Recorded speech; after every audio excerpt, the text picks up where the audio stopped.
Okay. Good morning.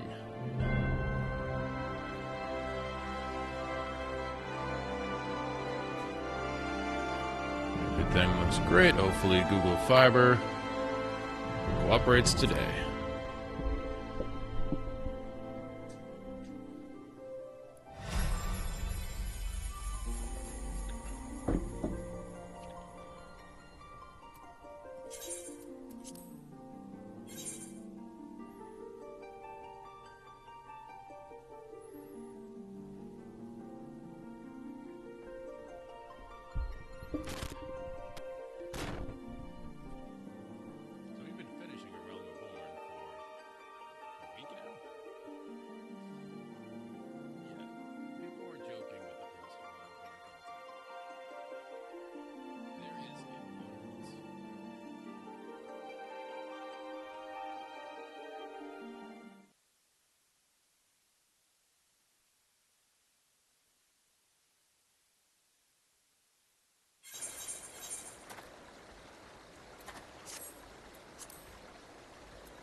Okay, much better.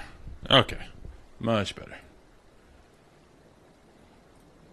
Make sure both streams are up. Alright, now we're good. To finally, swear to God, finish A Realm Reborn. They went overboard with the post of Realm Reborn quest.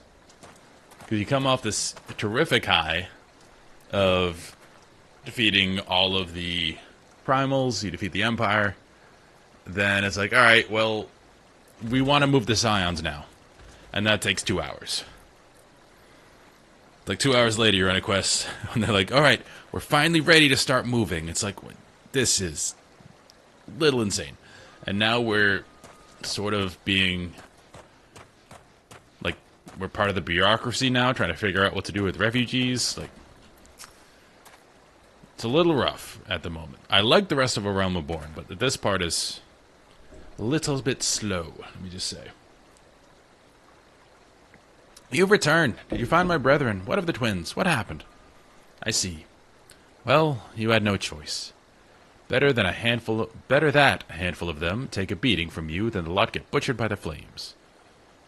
Tell me, what did the merchant have to say when it was over? Wasn't good. Huh? Where else would he be, unless he went to Stone Throw to recruit others?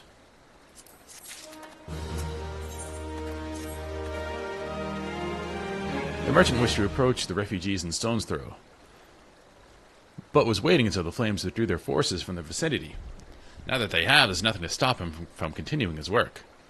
How many more must perish in pursuit of this futile cause? How much more suffering must we endure before it ends? Find him. Convince him to cease his mad quest. It will surely lead us to ruin. So there's a lot of fighting going on in the refugee camps. Everyone's mad at everybody, which, you know, happens when there's not a lot of resources.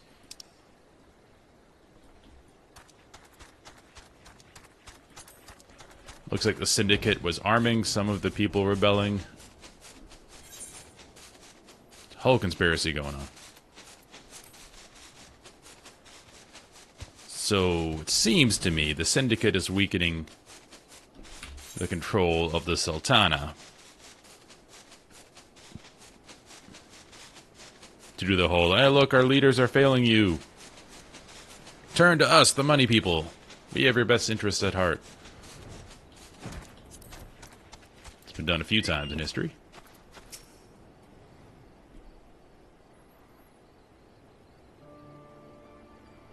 Sad music. Hey, have you seen my parents? Yeah, it was crazy.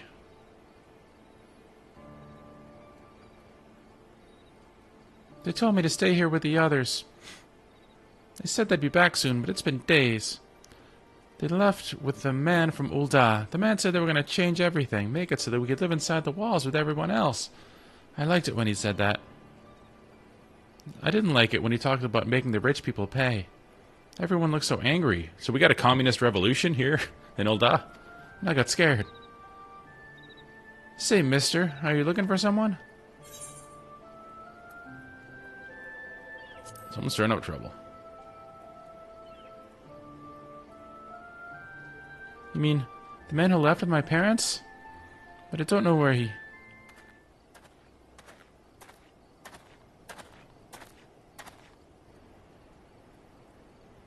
Wait, look, over there. I think that's him. Just randomly. Well now, which of these gullible fools shall be my next victim? Way to just spout your evil plan, sir.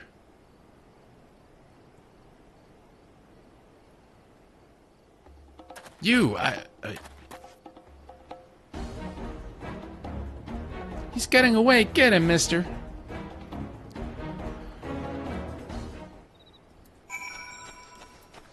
So we have a manufactured communist revolution overthrowing a dictatorship? It's not really a dictatorship. I don't know what the system of government is here. Because Sultana isn't absolute. She has to deal with the merchants and money people.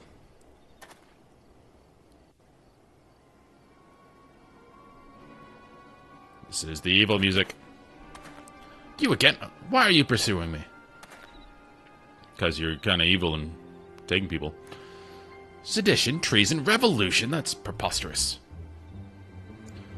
Who has filled your head with these lies? Refugees? The self-same refugees who terrorized the streets of Ul'dah. Ha.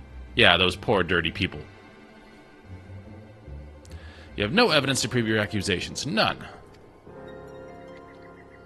Yeah, I saw you with the people. No, I will not accompany you to the Hall of Flames. You have no right to detain me. I'm bigger than you. But for the sake of argument, let's say I did do the things you claim. Surely you don't think I give a kickerns? Ah, so about politics. It was business. Only business.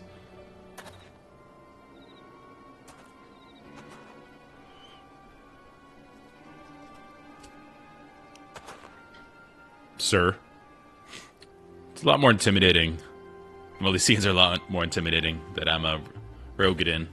I can imagine this would look different if I was a Lalafell. Like towering over this dude. We both know I'm not the one you want. However, if you agree to protect me, I swear I shall tell you everything. You get a snitch.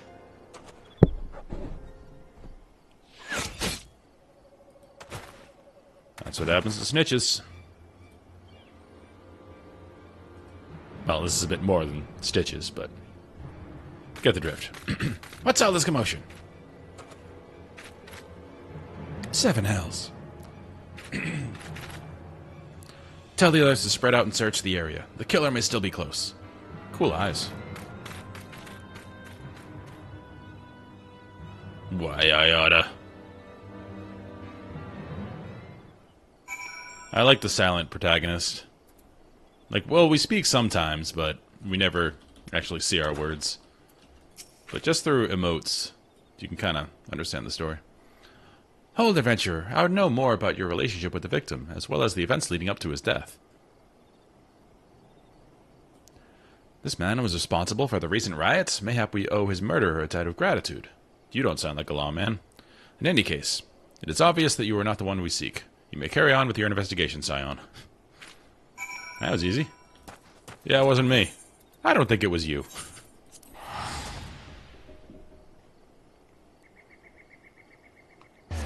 Well, to be fair to him, it's not like we had a bow on us.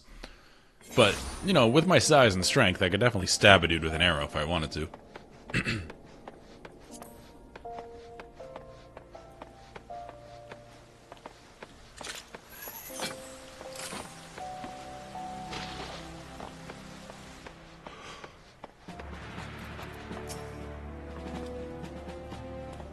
Oh yeah, I'm not part of the flames. Just gonna check my rank. What news, Jack? Where's the merchant? He is dead. Murdered? Damn it all to the seventh hell.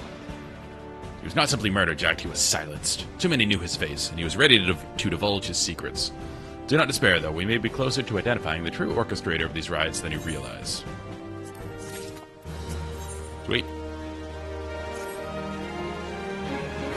The Flame General left word that you were to proceed to the Fragrant Chamber as soon as you return. He wishes to discuss your recent discoveries, as well as the results of your own investigation. Master Alphanut has already been informed and should be waiting for you outside. Pray proceed to the Royal Promenade with all haste and speak with Bartholomew. Okay. Good morning, Astrid.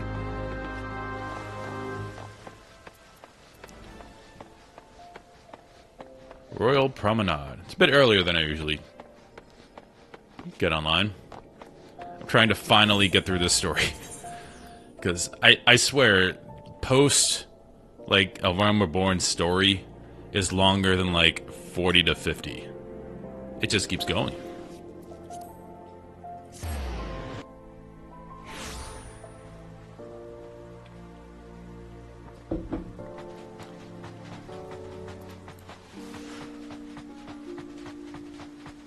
But I think we're getting close to the end of this story.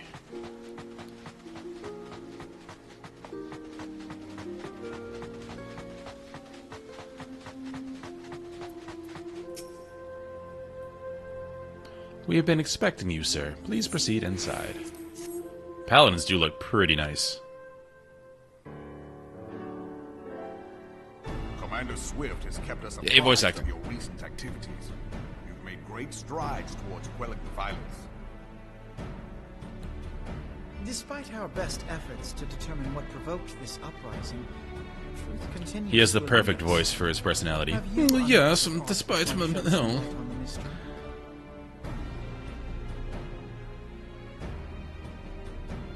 We all have friends like that always know the answer to everything, that have the most information about everything, will never admit that he doesn't know something. That's Alphanod. The Syndicate's decision to reject the Dorman refugees' appeal for asylum had lasting repercussions. A number of those displaced by the calamity claimed it was proof of a policy of discrimination. Hell, I was that dude when I was younger. I had to check myself, realize, no, I don't know everything. I need to stop thinking I do. They organized a series of demonstrations to protest against the Sultanate. Okay. Demonstrations which became heated, but did not descend into violence, This follows the story we've been doing. until a certain incident served as a call to arms. Syndicate funding the riots. Sent to supervise a demonstration loosed arrows upon unarmed protesters. It was this attack which prompted the refugees to take up arms. I need not tell you what followed. Thank you for the prime.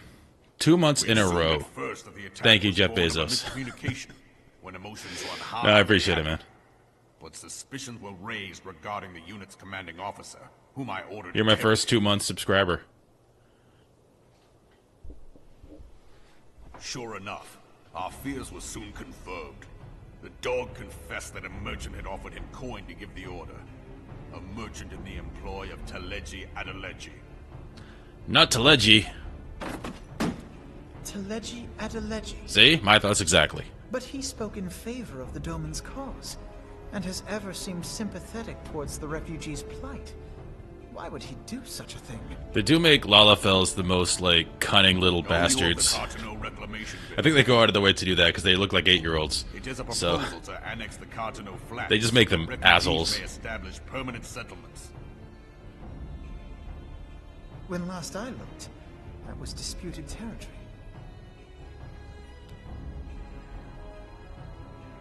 Aye.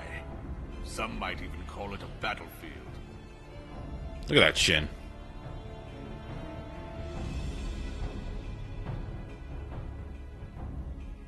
The destruction wrought by Bahamut was greatest at the Cartano Flats. That much is common knowledge. What is less well known is that his rampage laid bare ancient Alagon ruins, of which no record existed. There are certain differences of opinion as to how these ruins should be handled, which is why each nation maintains a military presence in the region to this day. Yet differ though we may, we are still allies. Therefore, in the interest of preserving the Eorzean alliance, we have reached an agreement. Any conflict which may arise during the course of military exercise... Oh, thank you for the follow, Astrid. ...shall have no bearing on relations between That gets our me to my nations. 60 goal. Nice. I really appreciate it. Full knowledge of this delicate state of affairs, Teleji Adeleji proposed the Cartano Reclamation Bill. A shameless, bloody... So I'm trying to which follow is along the meant story to at the same benefit time. them in but one conceivable way. If successful, he will gain control over the disputed territory under the guise of assisting in the resettlement effort. And you can be sure he'll build an orphanage next to every Alagon ruin.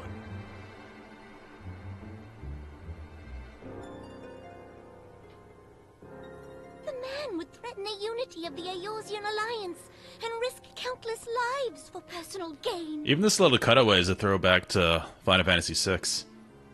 Whenever they talked about a character, they would put him just on a black background like this. Independent of any faction and beholden to none of his fellows on the Syndicate.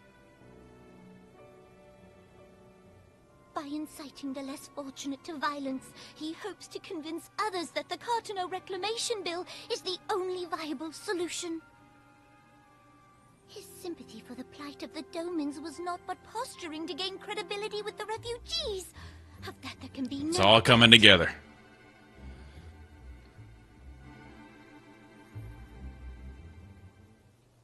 Forgive me, but what could possibly motivate Teleji Adeleji to go to such lengths? Great name, by the way. What is so special about these ruins that he would risk his position on the Teleji Syndicate? Adeleji. And, most likely, charges of treason against the Sultanate. Omega. Pardon?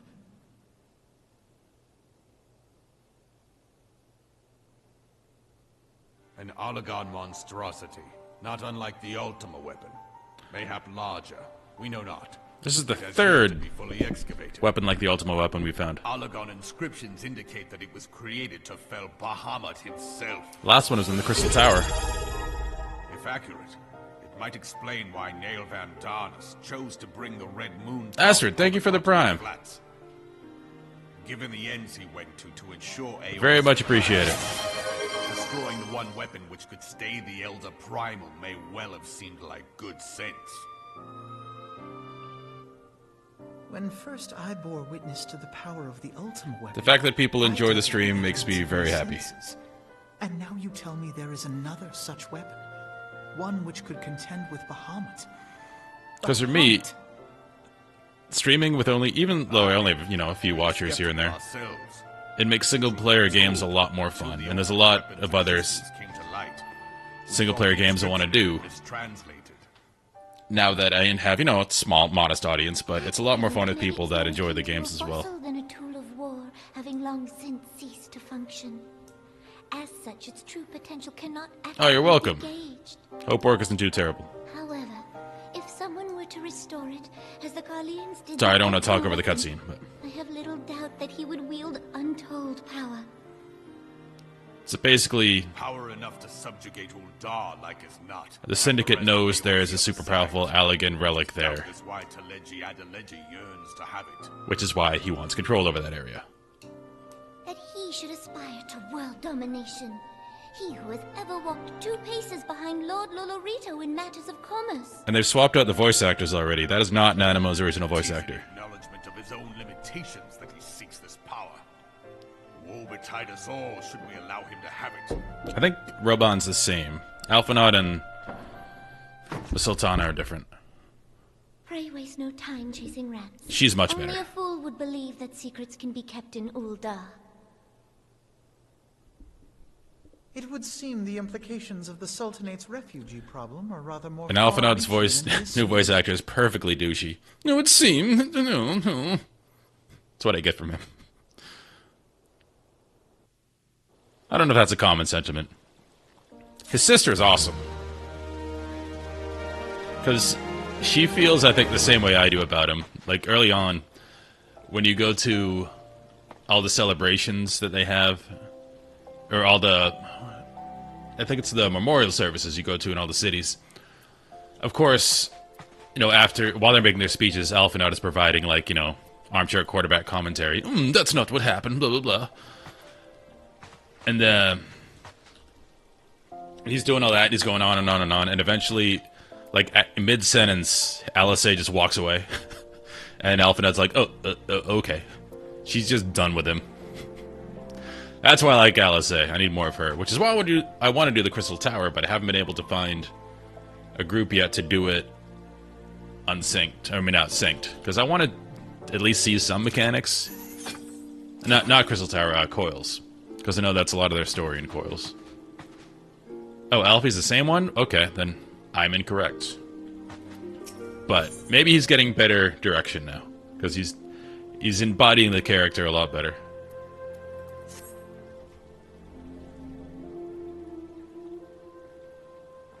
I should be glad to know the truth, and yet, the thought that all this chaos was the product of one man's lust for power sickens me. How long do you think they intend to hide the existence of Omega from the Scions? That they even felt the need to do so is most troubling. Bishop King, this is Final Fantasy XIV, the MMO. It would be in our best interest to learn more of the military activities in the disputed territories. You are, of course, the scion best suited to the task, naturally. Corporal Barra. Do take a moment to visit Maelstrom Command and make inquiries at the earliest available opportunity. I do want to level up in my company. Begone, whelp! This is no place for children. Because they have a cool outfit when you get to a certain level. Soldiers have had enough. I'm sorry.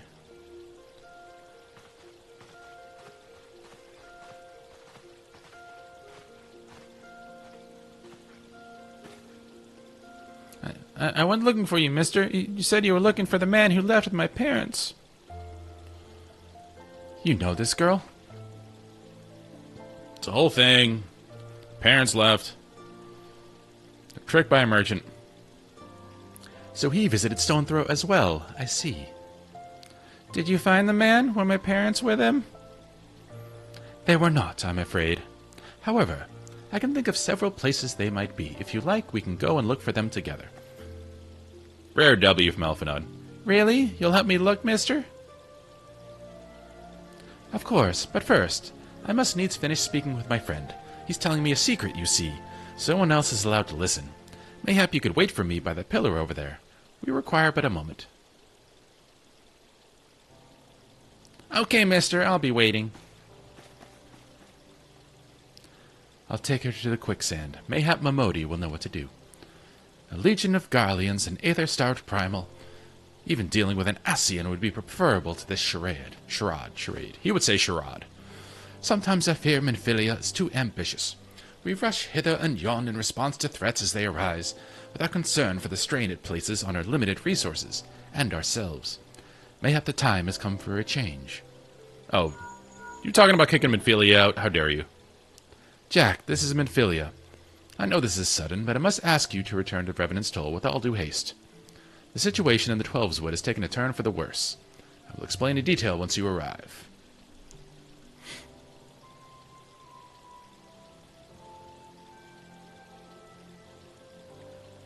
The Twelveswood? Then the primal threat she spoke of before has been confirmed. I have received no reports of Ixali activity, which leaves... the Sylphs? Go, Jack. You know as well as I that the appearance of a primal takes precedence over all else.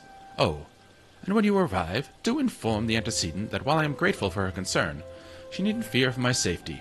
I am more than capable of protecting myself. Alphinaud's getting rebellious. I don't know what this primal is, or if it even is one.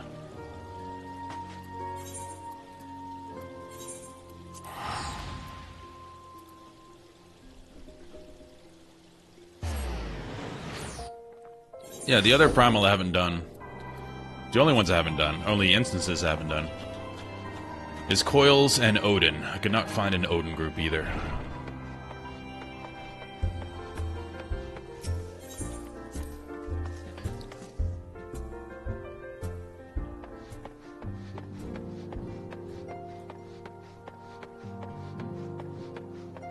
I think I'll try it this weekend. I'll probably have enough time to just sit in a group.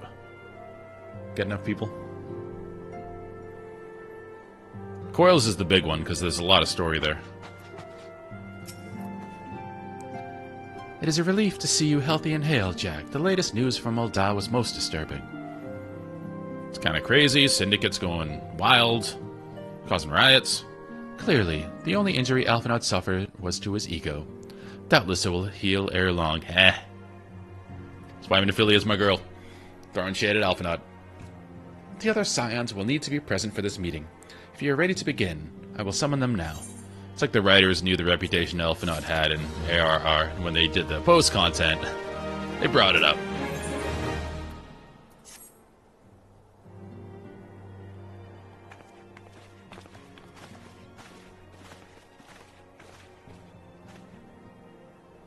Thank you for responding to my call with such haste. Rest assured, I should not have summoned you were it not urgent. To business, then. I have received some most disturbing news from the Order of the Twin Adder. They have reason to believe that the Sylphs may have called forth their revered guardian, the primal Ramuh. Oh yeah, we dealt with Ramuh earlier, but we didn't have to fight him. But now we have to fight him.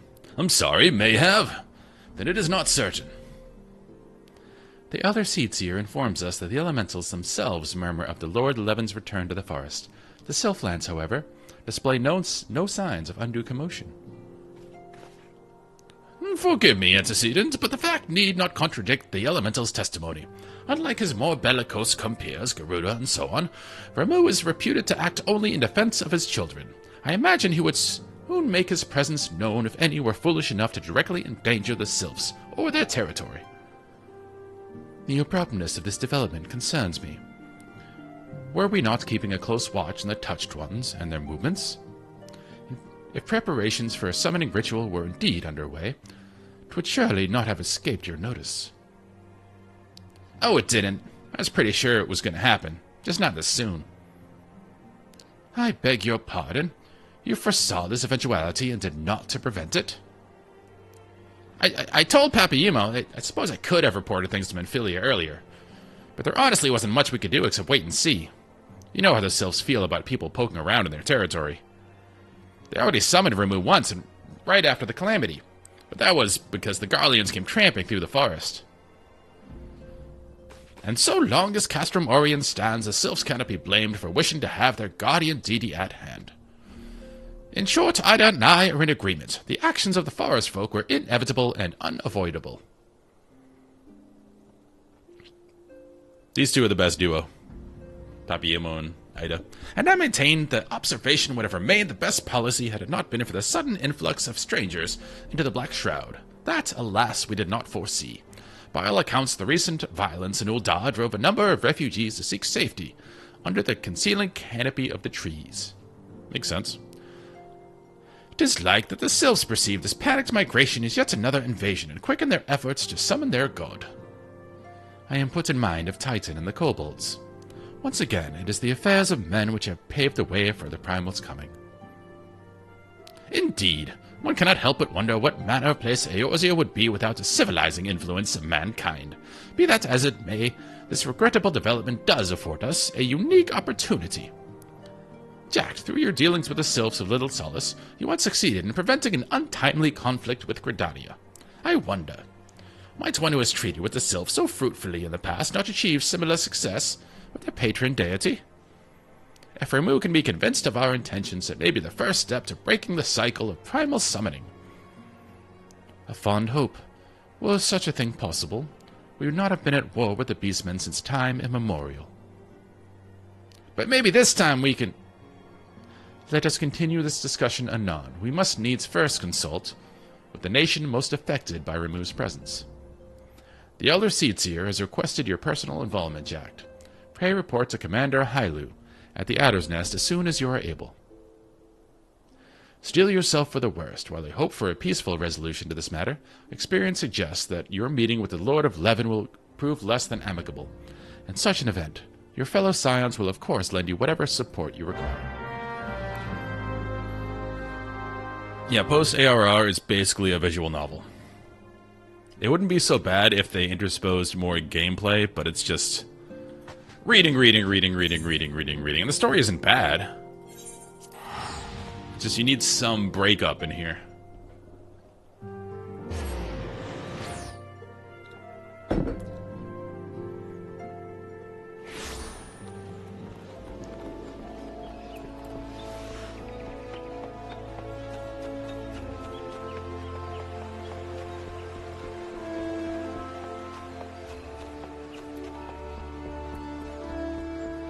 Hi, Lou, my bro. We've talked a lot. Jack to the Scions, your arrival has been most anticipated. The appearance of a primal is ever cause for alarm and unease. Though my men stand ready for any eventuality, I know of none more qualified than you to snuff out this threat. Indeed, I would have you do so without delay. The Elder Seedseer, however, would speak with you first. She's of the opinion that your diplomatic, rather than martial, skills may better serve our cause. I will leave further explanation to our learned leader. Pray make your way to Nofaga's altar. The conjurer in attendance will admit you to the lotus stand. Okay. It's this way. I wonder if they swapped out her voice actor, because she was also quite monotone. I am the Elder Seedseer.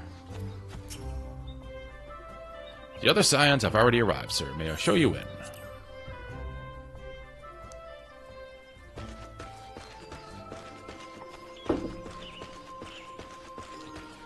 Kani Senna.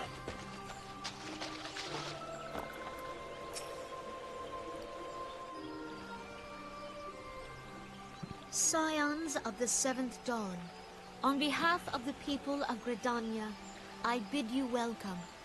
Your presence is of great comfort to us all in these days of uncertainty. She sounds different. I summoned you here to share tidings of a most urgent nature. But a short while ago, the great elemental spoke, and his voice was clarion in its intensity. Ramu is returned unto the forest.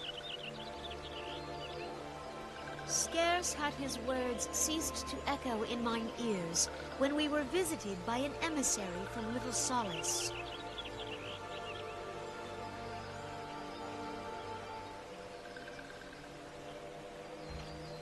Our guest informs us that the sylphs too have sensed the presence of the Lord of Levin.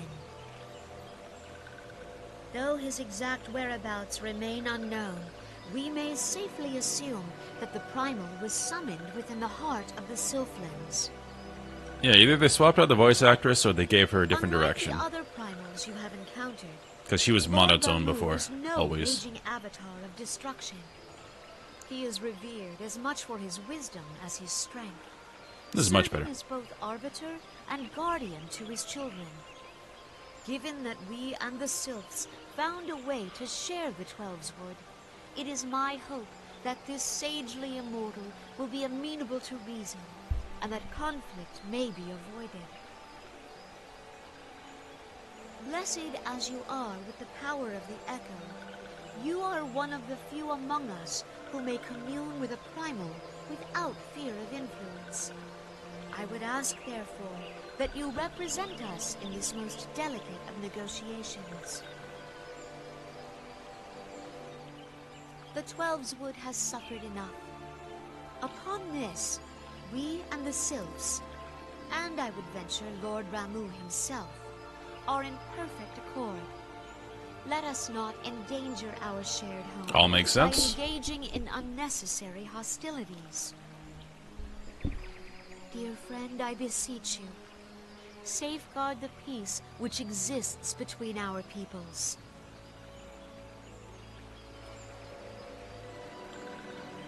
That helm looks kind of silly with the visor up. You have my thanks.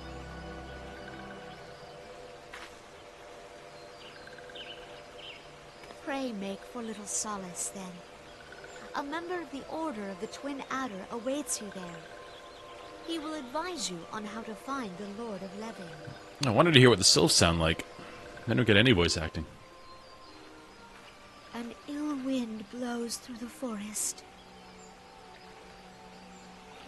Yet, it is not only the Twelves Wood that flinches at its coming. All the lands Vaorzia shiver in dread anticipation. Have care.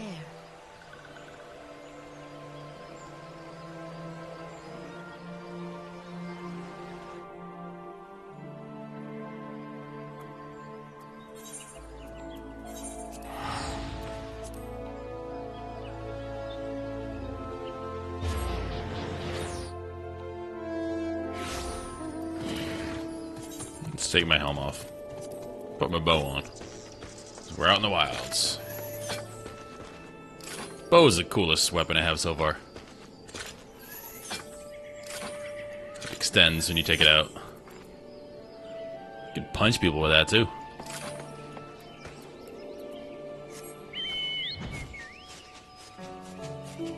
I don't know how this chocobo handles me though. Those wings are tiny.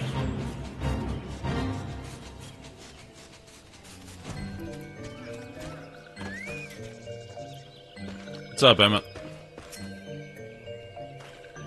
We are still finishing A Realm Reborn. Checked up the Scions. I was told to expect you. I understand you go to treat with the primal Ramu herself. A non-enviable task, but one for which I have no doubt you are well suited. I've been told that your fellow Scions are conducting an investigation of the area as we speak, that we might ascertain the location of where the Lord of Levin might be found. I would ask that you abide here until they return with their findings. Give me more gold. Alright. Did I abide enough? I was told that a messenger would be sent as soon as your fellow Scions finish their investigation. I do not imagine it will be much longer. Oh no. The diction of the sylphs is difficult. This one returns, and returns with good tidings. Wise ones have finished searching, and have wisely identified the precise location where the Touch One summoned Lord Ramu. Your timing is impeccable, my fluttery friend. Might you be so kind as to escort this good man to his fellow Scions? It would be this one's pleasure, Walking One. Please, come with this one. I do enjoy how, like halfway through a conversation, if you say something stupid, they'll call you Wise One, then call you Stupid One. You always know where you stand with the sylphs.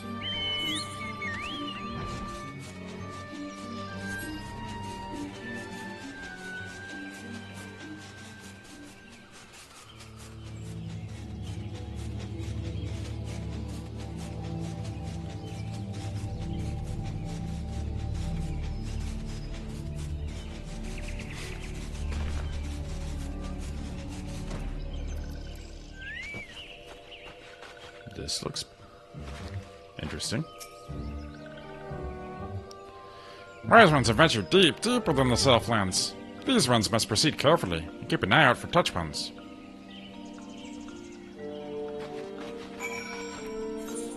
Well, considering I can fly now, don't have to be that careful.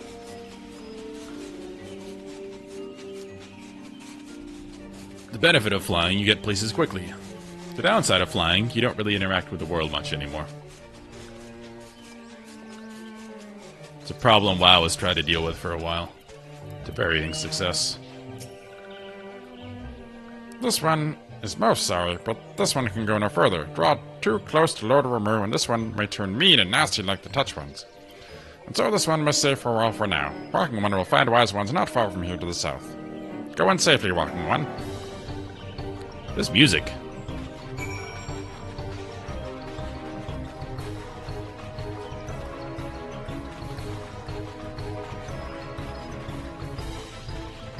It's like Tim Burton meets Final Fantasy. Yeah, that's... What WoW does is... It's done a few different versions. I think the most recent one... Because they just let you do it in the new expansion. But before that, they made you explore the whole zone. So, you know, the map's covered by Fog of War. If you uncover all the Fog of War, you get flying in that zone. But I think it's better what they did now, because it's... At this point, the cat's out of the bag. Like, people love their flying mounts. They don't want flying to not be a thing. So they now just design the zones with flying in mind. Kind of like they did with the later zones in Wrath of the Lich King. And I think that works a lot better. Like, Dragonflight, it wasn't a great expansion, but the zones were cool, because they're like, alright, we're gonna have dragons, just design, like, make it all different levels, make all this explorable, so having the dragon is, like, incorporated into the zone, rather than, like, an afterthought. Well, they're gonna have flying eventually. They did that with the new expansion, too, War Within. Which I did, like, this is how I have my relationship with WoW now. Once I get to the grind, I just kind of stop.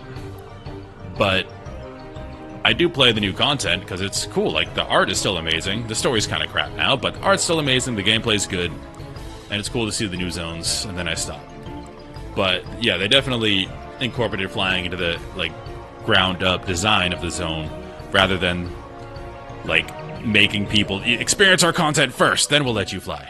Like, that seemed kind of silly. So it's actually you. I am relieved. For a moment, I thought we were dealing with another one of those confounding sylph tricksters. Papayima doesn't like the sylphs.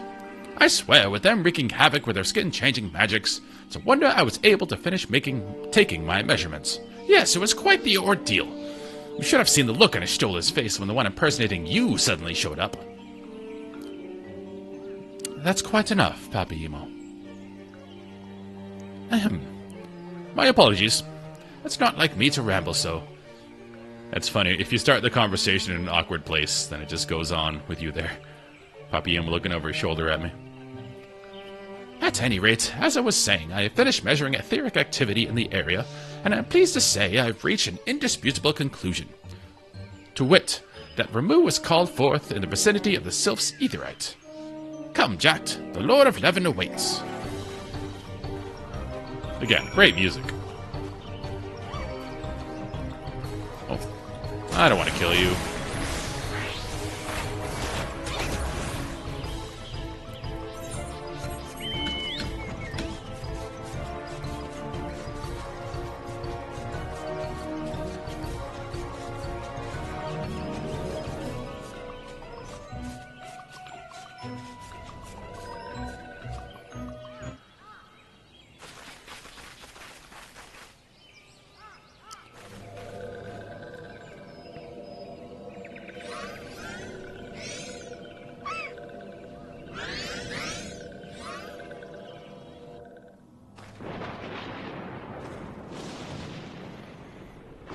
Ramu's pissed. Nora betrays thee, servant hiding.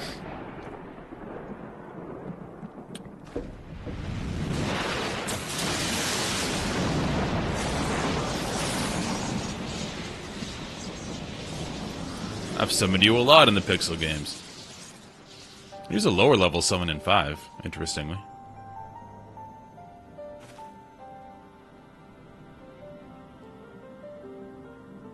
Thou art the bringer of light, bane of Ifrit, Titan, Garuda, and Leviathan.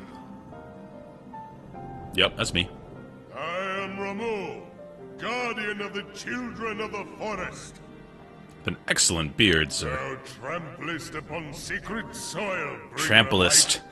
By what right I want to use that. doth man intrude in this sanctuary of the sylphs?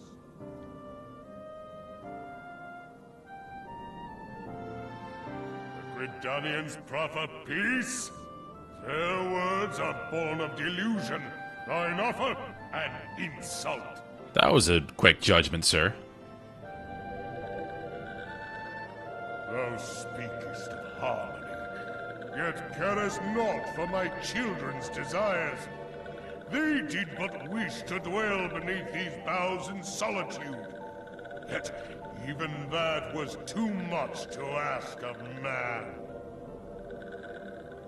Thus did they turn to me for succor. The sentence I pronounce upon thy kind is just. Redanian or Garlean, it matters not. The good intent of one excuseth not the misdeeds of the other. Thy conflict He's excusing his racism. Anguish and misery unto the forest. All blame doth lie with the darkness that resideth in the breast of man. A little bit of Miyazaki thrown in here. Whence sprung this calamitous seed? In the beginning no such duality existed, or light and dark given form when man was born. It would explain much, not least why strife and sorrow follow ever in thy wake. Thou canst not deny the urgings of thine own nature. This could be straight out of Princess Mononoke. Knowing that thy mere presence here portendeth tragedy, wilt thou persist in this pretense of peacemaking? Yep.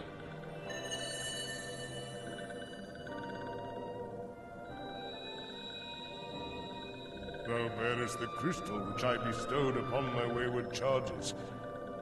That they should entrust so precious a gift to thee.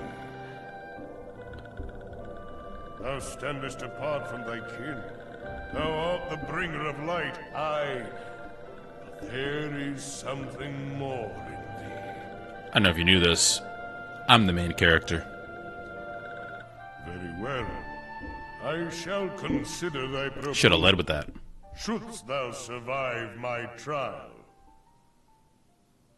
If thou wouldst champion the cause of harmony, I must have proof that thou art fit to play the role.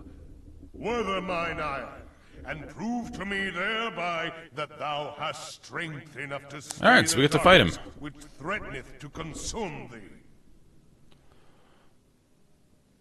Yet if thou shouldst be found wanting, know that all men shall perish in the storm of my judgment.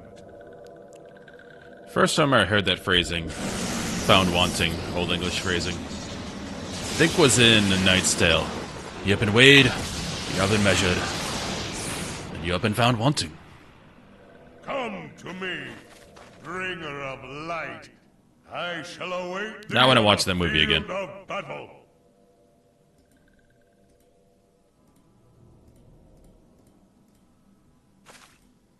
Urianger, it is rare indeed to find you so far from at home.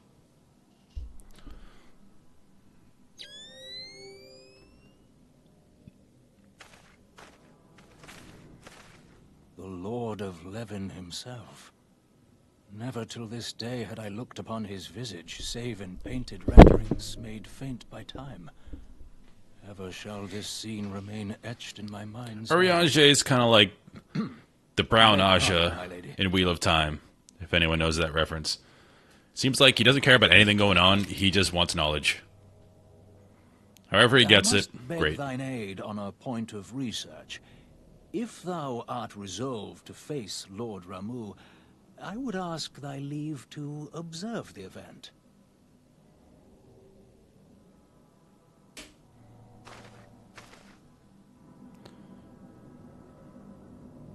Because the Wheel of Time, the whole storyline is the world is going to be destroyed unless, you know, the Chosen One can kill the Dark One and all that.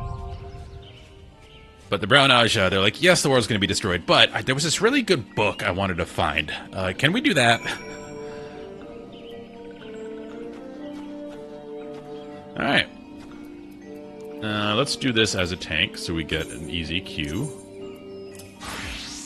No, I have not done gear sets. I know I should, but I haven't yet.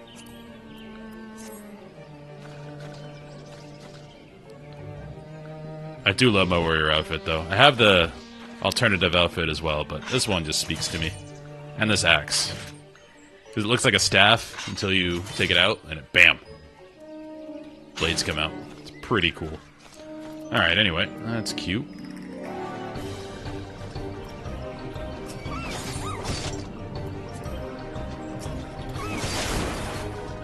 Yeah, the alternative one is just, like, more dark red. I like the white puffs. Boots with the fur. Old Club was looking at her. The Striking Tree. Hard mode, too.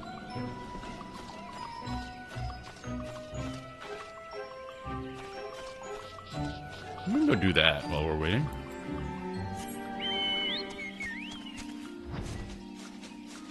Yeah, that's why my avatar's outfit has this armor on.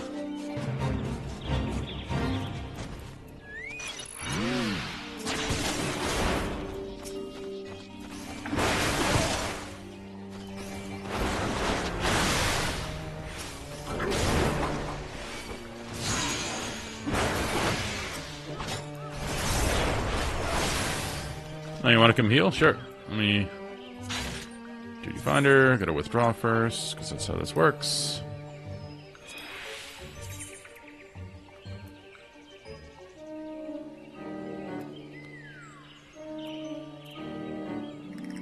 Were you I forget what your name was in game. Okay.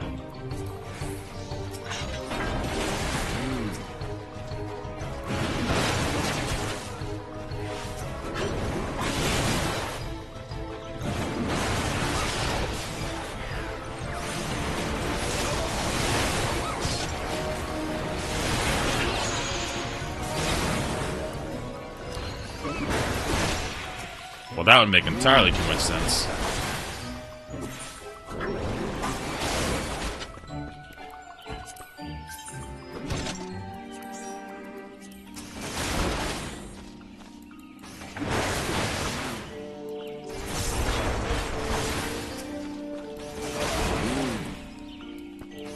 Oh, well, you're a leader. Okay, you got it. Okay.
Surprised this is taking this long with the tank and healer.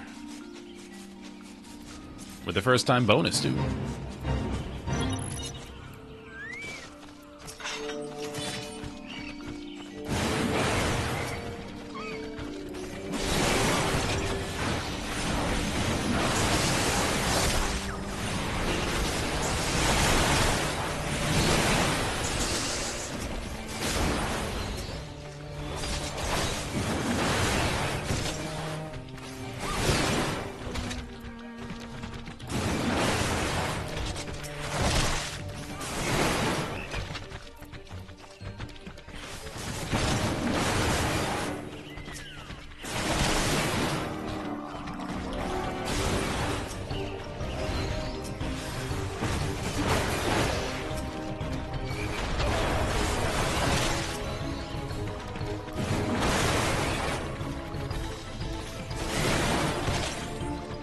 labored leap.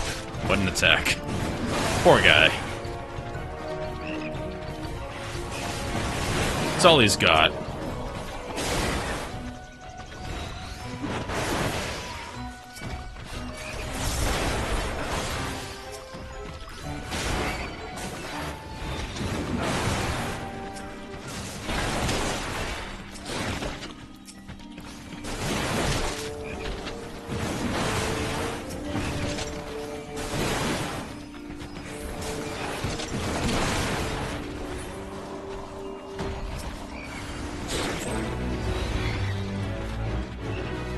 Huzzah. Still in combat.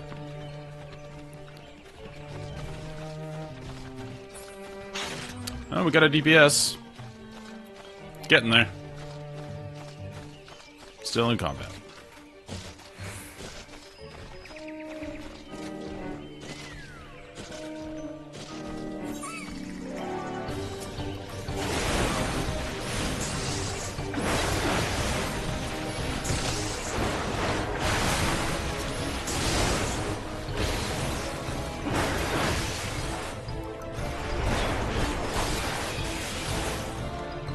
There we go. We'll head over there. Not much else to do while in queue. Usually these story-based raids have been pretty quick. Because what this game does excellently is make all of the content relevant to all levels, which helps a lot when you have people leveling and obviously needing people to help them do the raids.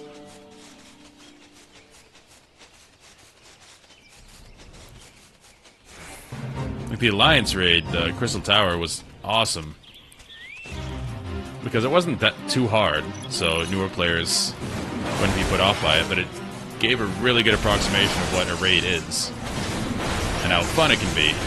You still had to do some mechanics in there. And it felt very epic.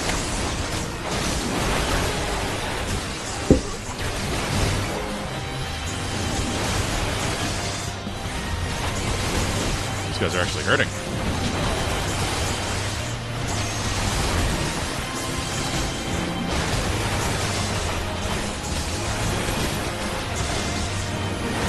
I have a heal bot. Can't be stopped.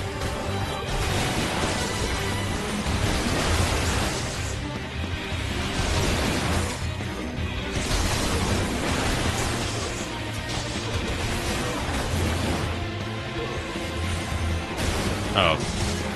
This is one of those where you just have to kill one guy.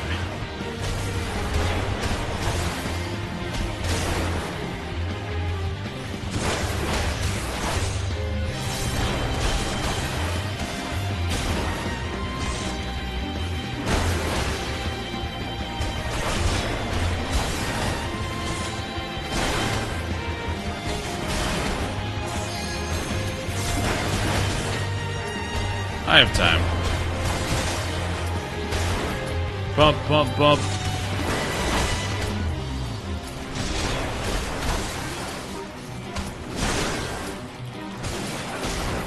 Pumping, we're pumping.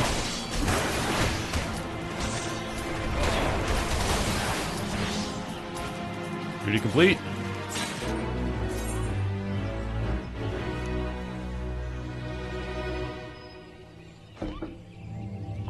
That's what's called efficiency right there. I have no idea what this boss does. I'm going to just tank him and hope for the best. I'm hoping the other tank will know that I'm new and let me do the easier job of tanking the boss, because typically the off tank is more to deal with.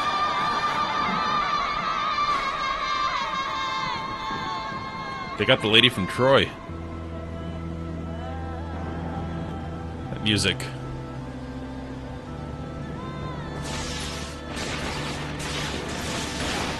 Oh, we got this. No problem. That lady's feeling it in the soundtrack, though.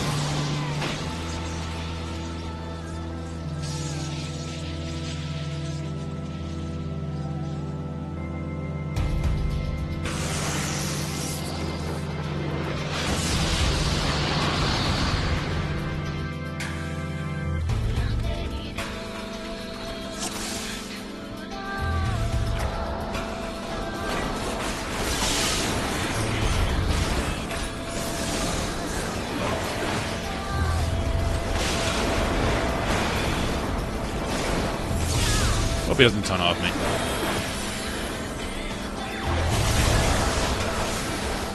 Just because I know it can do this well. But if there's ad stuff, he probably knows more than me.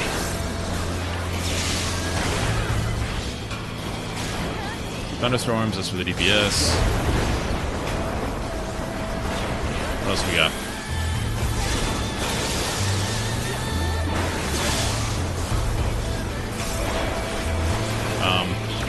That sounds bad. I'm gonna reprisal you.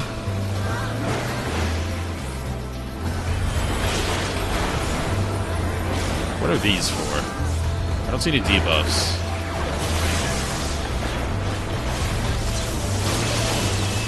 Alright, that hurt. Felt that.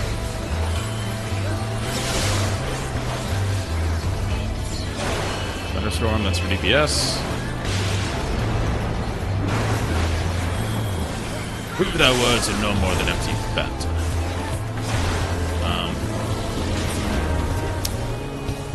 Alright, we have Nad. The tank bro got that? Did we kill that?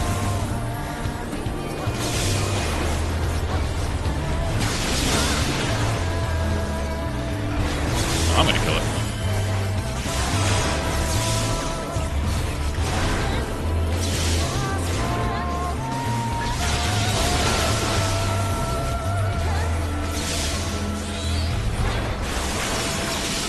Seemed like a thing to do.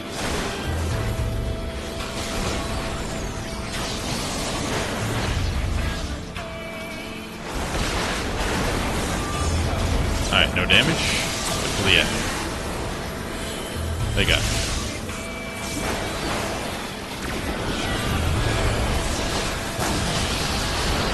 Judgment Bolt, big AoE, so I should reprisal that in the future. Let's see him do it again. Still don't know what these spark things are for.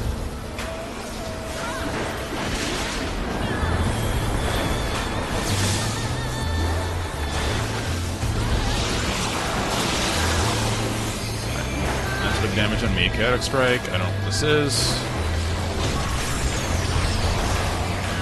Thunderstorm is the AoE that DPS has to spread.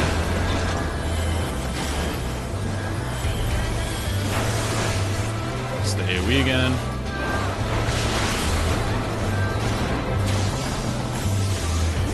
Don't know what that is. Oh, that's Chain Lightning. Okay, so these guys have to do something with that. Oh, they go to the sparks, and that takes it off. Okay. Thunderstorm, that's the AoE. Around everybody, gotta spread. Thunderspark, just move away.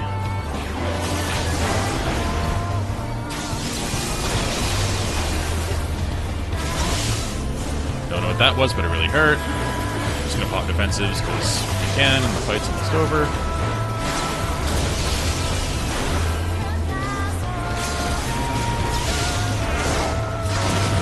Good game.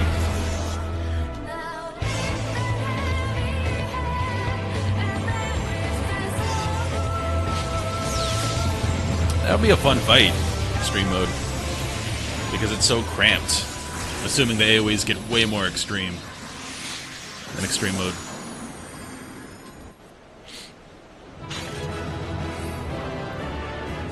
Good job, team. I need to get some of those. That's like the airline workers' flashlights. I don't know what you call those. But everybody has them. Except for me. I have taken thy measure, bringer of light. That's right, you did.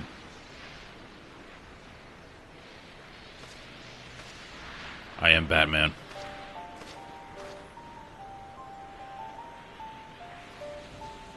And I judge thee a worthy champion.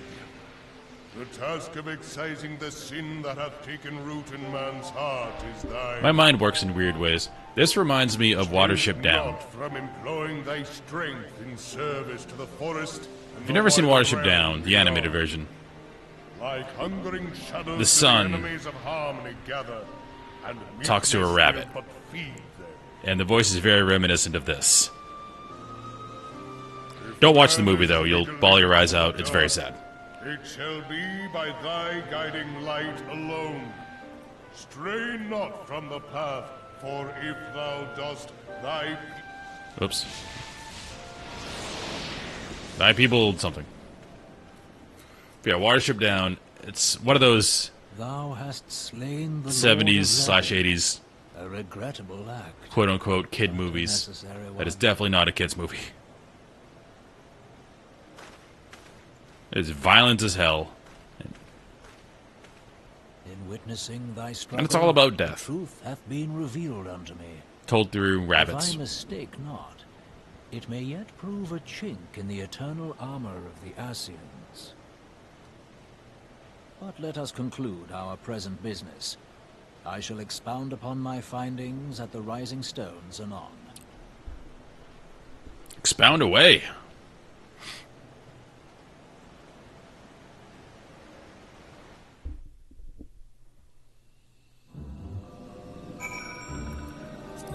Alright, let's go back to good old Bard. Take that helm off because it looks weird. Back to the Rising Stones. Or not. To the Hawthorne Hut.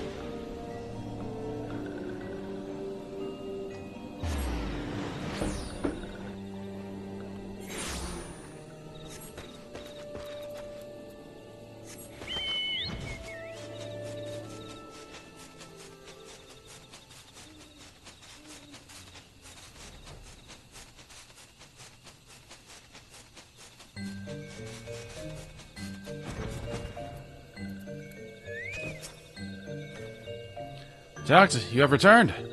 Dare I ask how Ramu received your visit? It's crazy. I had to fight him. It was a whole thing. He challenged you to a test of arms. It is well then that you have some experience in such matters. The peoples of both Gridania and Little Solace would be relieved to hear that the Lord of Levin has accepted you as the forest champion of peace. You have performed a monumental duty this day, Jack. The Elder Seedseer must be informed of your deeds at once. The Elder Seedseer will wish to hear of your experiences firsthand. Pray return to Gridania and make directly for the Lotus Stand. The conjurer at Nofika's altar will be expecting you. Fare you well, Jack. Alright. Let's do that.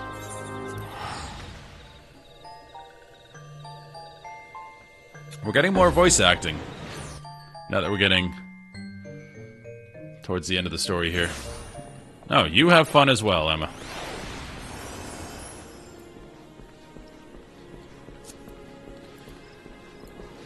Thank you for the heals.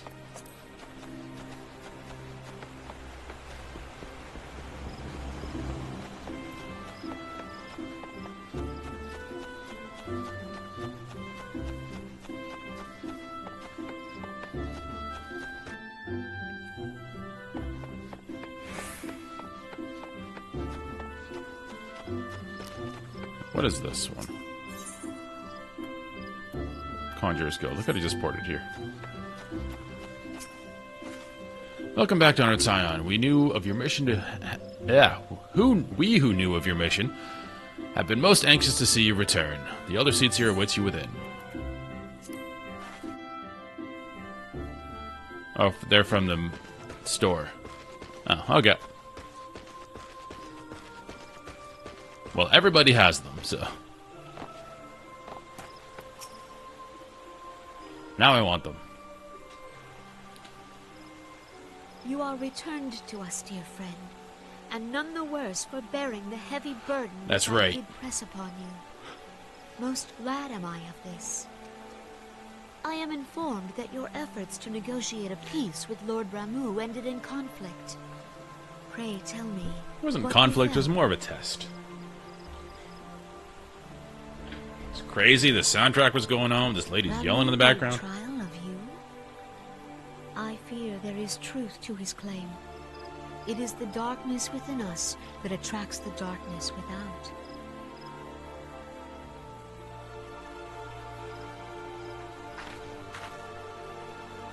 It cannot be denied that misfortune follows man. For evidence, one need only look to the conflict brewing in Cartenow, or to the rising flood of refugees. Our shared struggle against the Empire should have served to seal our union. Yet the ties which bind the Alliance strain under the weight of gross self-interest. As the scars of the calamity begin to fade, so too does our sense of common purpose. Yet now is scarce the time to forget our shared responsibility. If this new-sprung realm is to survive beyond its infancy, it must needs be nurtured by all. Eorzea must be as one. Yet I fear that dream is still far off.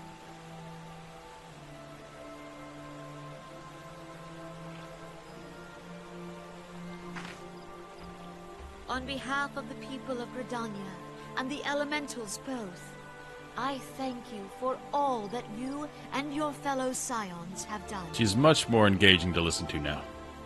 She was Queen Monotone before. Have I been compelled to look to you for aid of late, and offered all too little in return. As leader of this nation, I Hey, shall finally endeavor someone's to prove recognizing a it. more worthy ally to your cause henceforth. Done a lot for you people.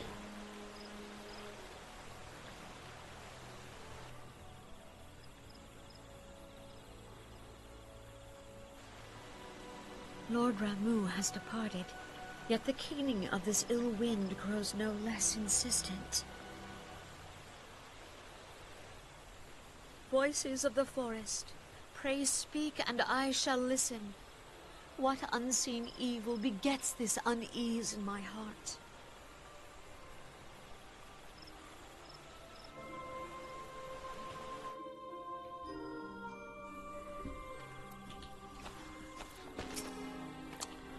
This ends another daunting mission, eh, Jack?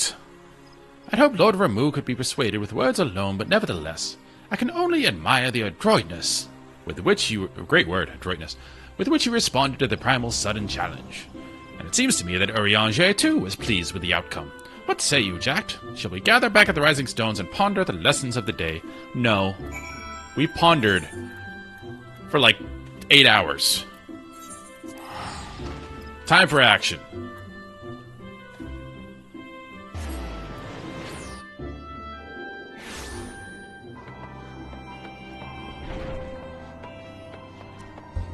Now, in all due fairness, this content was probably released over a series of patches, originally. So people weren't just doing this again and again and again. What's up, guys? So what are you talking about? Cool. Alright.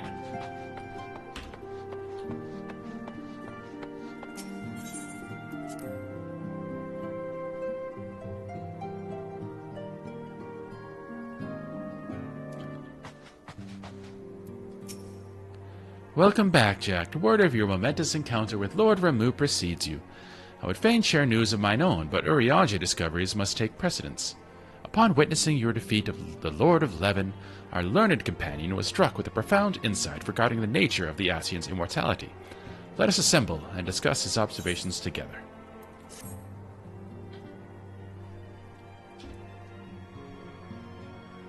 Sorry, I gotta respond to my boss. He's texting me. If everyone is ready, let us begin. Urianger, the floor is yours.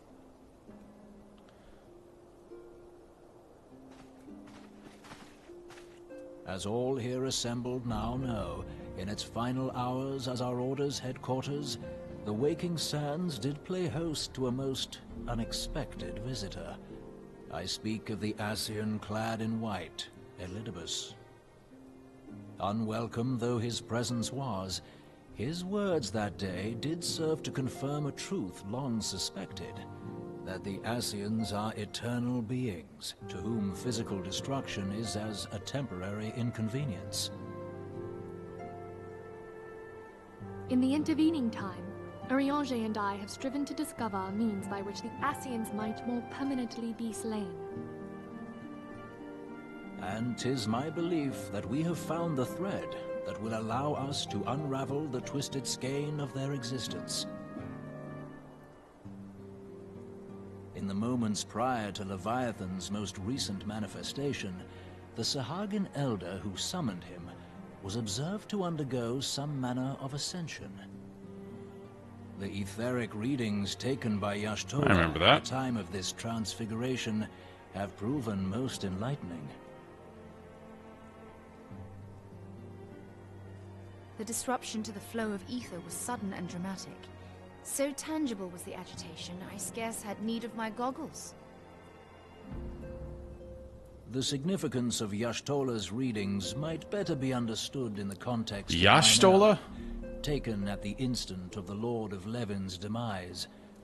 Unlike the I primal, wonder if that's just an Urianger thing, because Sahagin I was did not hear it subject pronounced to like that. etheric dissipation. More ish, not Y'shtola. That's weird. Before discussing our new discoveries, it may benefit us all to recall what we know of etheric behavior.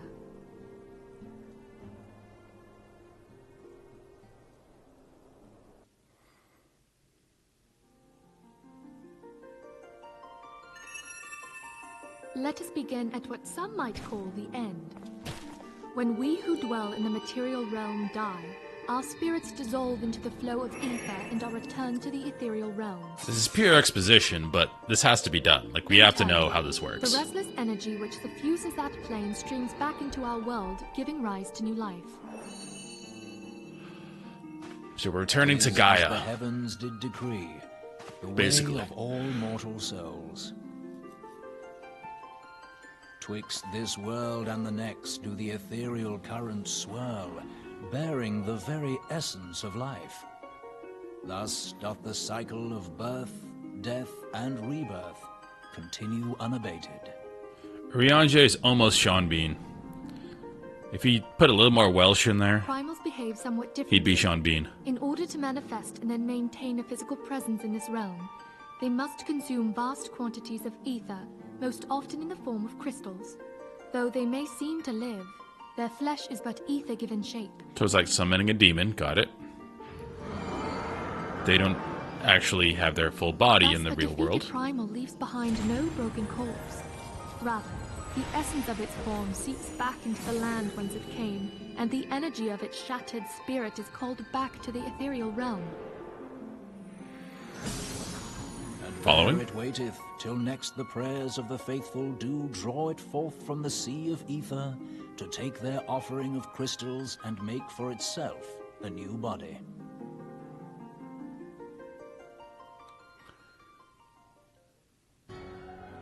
You're justifying repeated runs in lore. The so-called immortals, they exist in a manner all their own. Quite. Even as the Sahagin elder fell to the Admiral's musket shot, I witnessed the release of an ethereal cloud, which immediately took possession of a nearby minion. A soul that dissipateth not upon the death of the flesh. The secret of life everlasting. And in the claws of a Sahagin, no less. But I wonder, what would happen to one of these obstinate spirits, should there be no suitable host for it to claim? If mortal death entails a return to the ethereal realm, it seems doubtful that the soul of an immortal would venture there. Nay, it merely withdraweth the distance, unto the shore of the ethereal sea, perchance, but no further. Yes, it exists in neither this realm nor the next, abiding instead in the space that lies between them. The Ascians took control of Thancred by means of a crystal of darkness, an artifact which, if our theories are correct, serves as a gateway to the place I have just described. I was hoping people had forgotten about that. I am sorry, my friend. For a mercy, the weary road of our research hath brought us unto an answer. The Sahagin ascended to an immortal state, but he did not possess a crystal of darkness through which to flee this realm. Thus was he consumed by Leviathan. If we could entrap the spirits of defeated Ascians in like manner, and thereby deny them resurrection...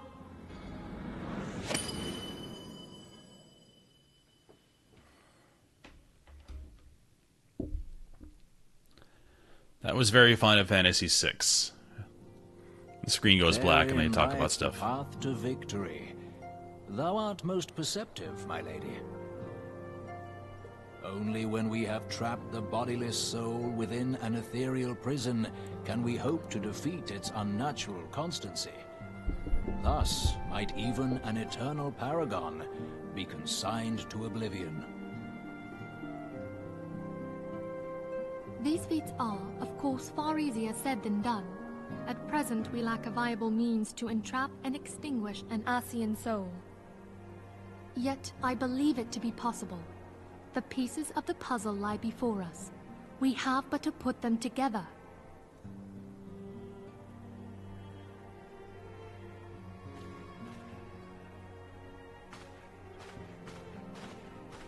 I will depart at once to convene with the sages of Sharlayan. Together shall we divine the steps by which our goals may be achieved. I have the utmost faith in you, Archon.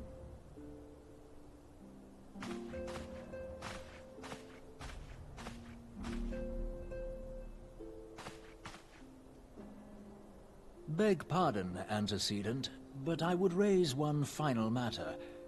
Even now, a Sharlayan survey party seeketh to ascertain the fate of the students of Baldessian. Their findings shall soon be known to us. Though you harbor feelings of dread, I bid you surrender not to sorrow, but abide instead in hopeful prayer. I shall, Archon. Thank you. Thanks, bro.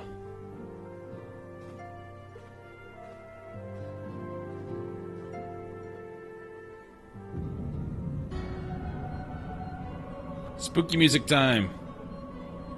It's the Nazgul.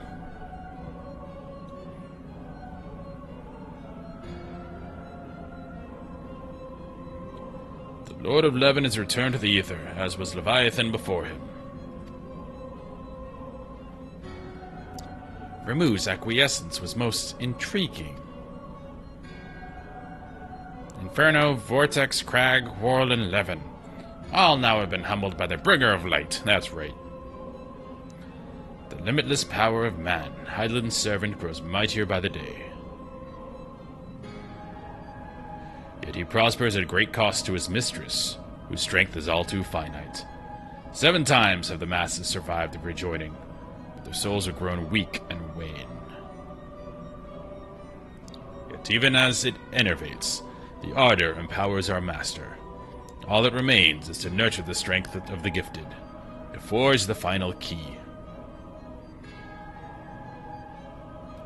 And that is the task to which we bend every effort.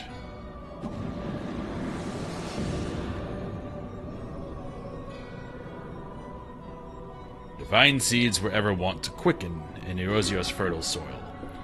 We need only lead men to the field, and by their eager hands shall a new deity arise.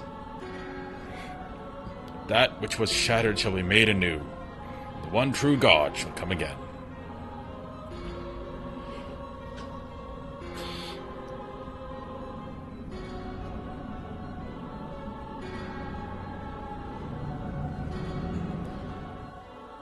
I don't know who that is yet.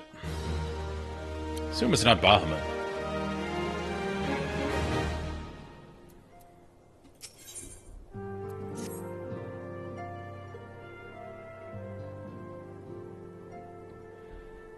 Now the matter of Ramuh has, for the present, been put to rest.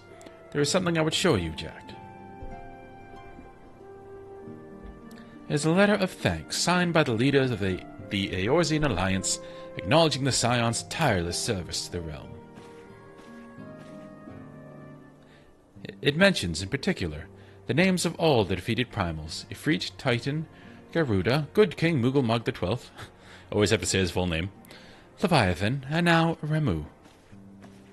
Needless to say, there is only one among our number to efface them all. Correct. And though these words of gratitude were addressed to our order as a whole, I feel that they were meant for yours above all others, that's right. I, too, must offer my heartfelt thanks for all that you have done. In the course of your duties, you have never once failed to answer my call to arms. You are a true hero, Jack, and Eorzea is that much the safer for your presence. Is this where I can ask her out to dinner? Probably not. Pray do not misunderstand me. I said safer, not safe. I know only too well that we can ill afford to lower our guard. The Ascians may be relied upon to sow chaos in this realm until such time as they are forced to stop. Why, even without their encouragement, you may be assured that man would foment strife of his own, and so that is to say nothing of the beast tribes.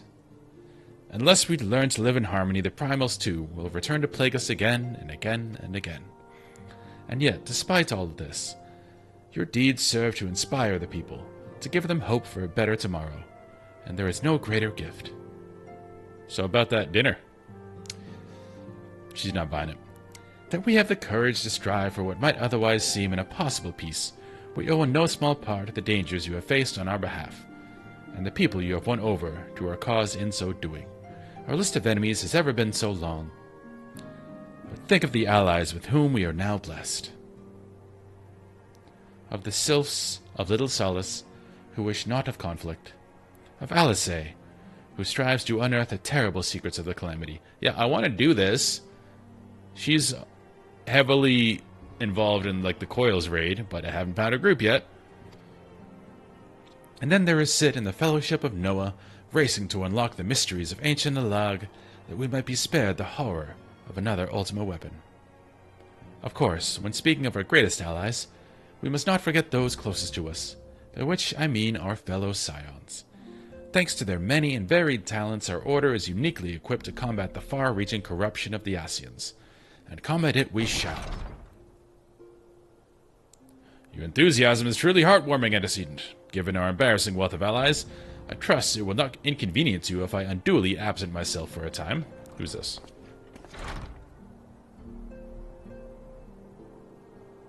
You can leave, bro. It's fine. Alphanod, I take it the troubles in Ul'dah no longer require your attention.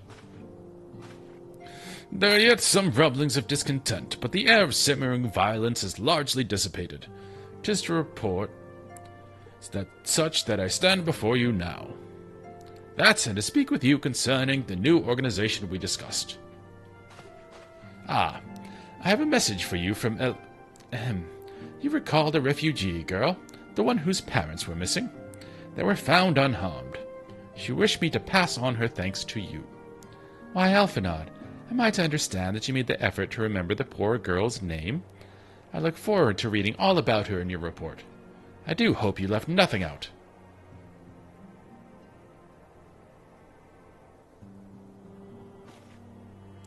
Jack, you have been away from Revenant's Toll for some time now, I believe.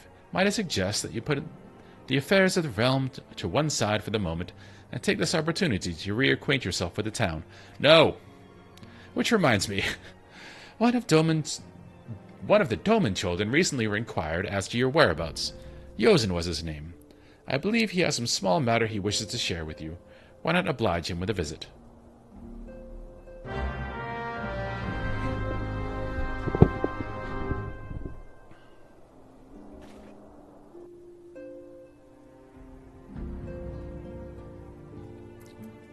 You haven't read enough story yet. Go read some more.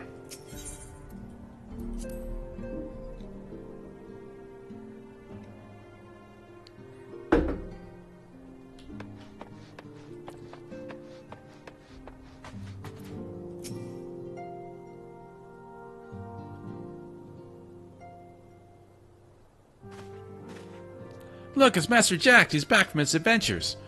We heard you were off fighting primals, and that they're some of the strongest enemies you could ever face. I wish I could have seen you in battle. Anyway, we all want to be heroes, too, so we formed our very own Doman Adventurers Guild to protect all the Domans. Oh, do you think you could train us today, Mr. Jack? Maybe you could show us how you fight the primals. What's all this commotion, then? Mr. Builder and Mr. Cooltenant. Cooltenant. Did you know that Master Jack is back? So it would seem. Welcome home, Jack. My companion and I but recently became full members of the Scions, and I believe proper introductions have yet to be made. I am known as Hoary Builder, and this bookish fellow is Coltinent. Though we remain largely unproven as adventurers, we have taken it upon ourselves to instruct the Doman younglings in the arts of combat. I told you, Mr. Boulder, we are not younglings anymore. We are adventurers. And we were just asking Mr. Jack if he could give us some special training. I think we're ready to hunt monsters alongside him, don't you? Well, you've certainly been diligent with your drills, but I'm afraid the fiends of Mordona are still ever so slightly too dangerous for you. I have a counter-proposal. What if I were to cross swords with Jack? A demonstration of skill of arms, if you will. Ori, if I didn't know better, and I do, I'd say you were merely seeking to test yourself against a legend. Ah, well, mayhaps I am. What matters the motive when the children stand to learn so much from the lesson. What say you, Jack? Would you consent to spar with me?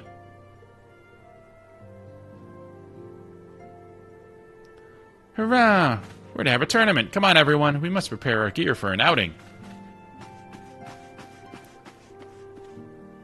I want that armor, though. It's probably paladin armor. Do try not to disappoint them.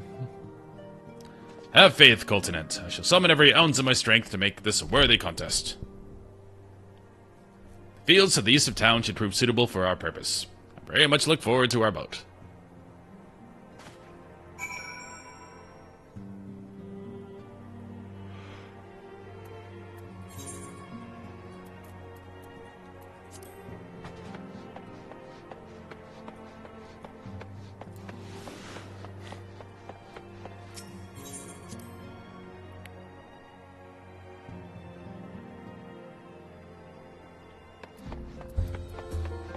Seems like the more we play, the further away Heaven's Ward gets.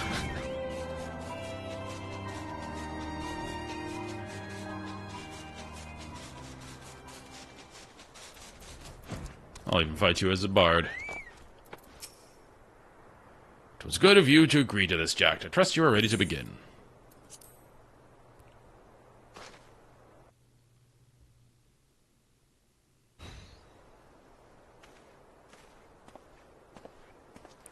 Very well. Let us not keep the younglings waiting any longer.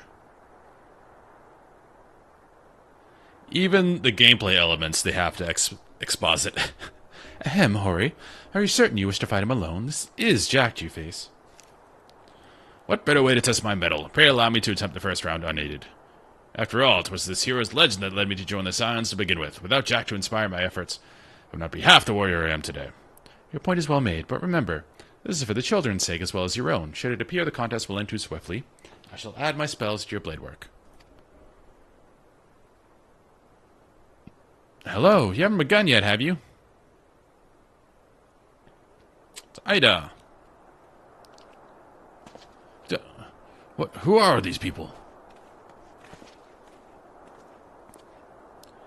When I heard about your sparring match, I told everyone I could find. Thought you could use a crowd to cheer you on. Yes, and there's still more to come. When I mentioned Jack's name, the reaction was quite enthusiastic. Why, my own popularity seems but a sickly shade in comparison. You'd best claim victory, bringer of light. Your burgeoning reputation is at stake. Well, our teacher won't be beaten so easily. He's a master swordsman. You can win, Mr. Boulder. We shall soon see. On your guard.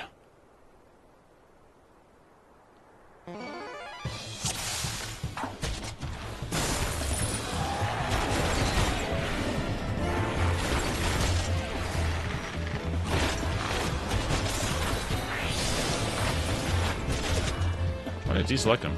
Oh. That was it. Such power that the tails barely do you justice.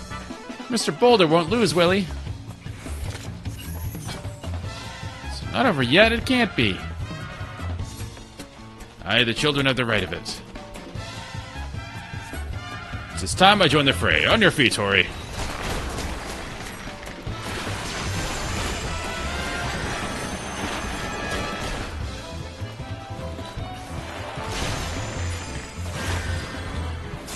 Thought this was going to be a bout.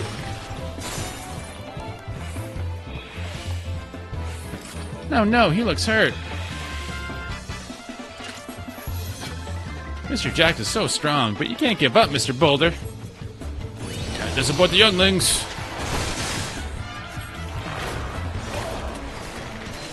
Never have I faced such strength. The lesson must continue. It's your example I follow. Surrender not to the implacable foe. Be awkward if we accidentally killed him.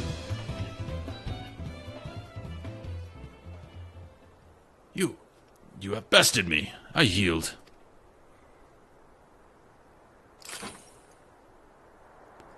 That was incredible. He beat them both at the same time.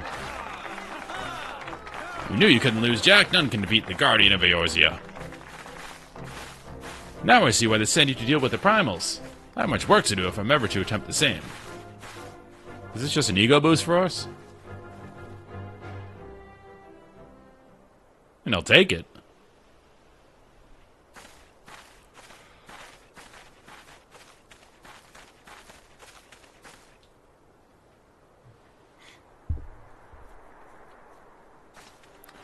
Impressive as always, Jack. 'Tis ever a pleasure to witness the spectacle of your martial prowess. And judging by the smiles in these many faces, they too appreciate the hard-won strength that keeps the perils of the realm at bay. Guardian of Eorzea. Yes, that is a most fitting title. Do you recall when we first met? It was at the memorial service for the Battle of Cartano. At the time, I was yet attempting to understand this land of Eorzea. I sought to grasp the reason why Grandfather willingly sacrificed himself to protect it. I shall speak plainly. My initial impressions were less than favorable. Dire problems abounded, and yet the effort I saw expended towards their solution was haphazard and half-hearted. I thought Eorzeans a foolish and childish people. Considering the shambles their home was in, I would not have been surprised if some had chosen to swear allegiance to Gaius and the order he proposed to enforce. The legate as a single-minded military invasion precluded any such switching of loyalties, of course. Were it not for the desire to continue Grandfather's legacy, I would have abandoned the realm to its fate long ago. The threats were too many, the nations too self-involved and unstable.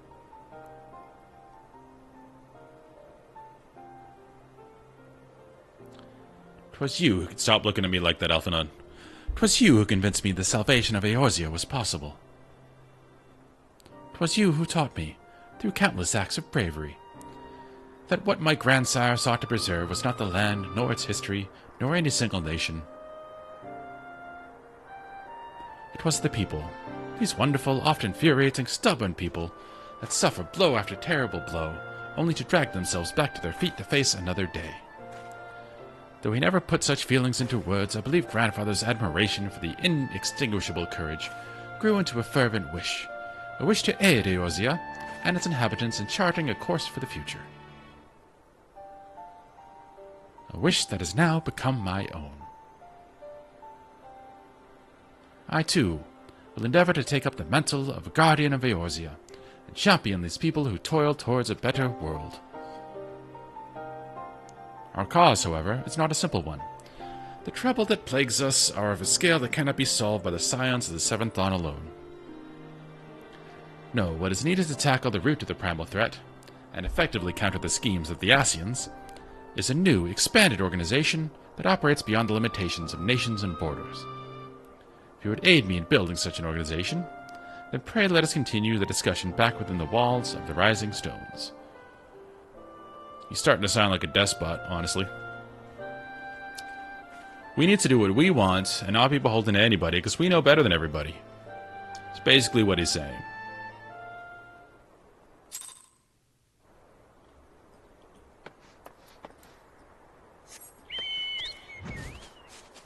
That's why they thought that the people that want power are typically the ones that shouldn't have it. If you think you have all the answers, that probably means you're wrong and your ego has grown way too far.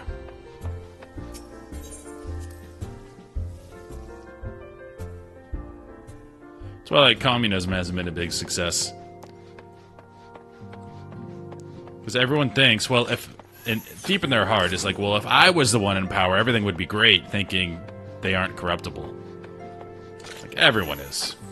I think that's what they're working towards with Alphina. That, hey, we need to stop being beholden to all these silly people who think they know what to do. We know what to do.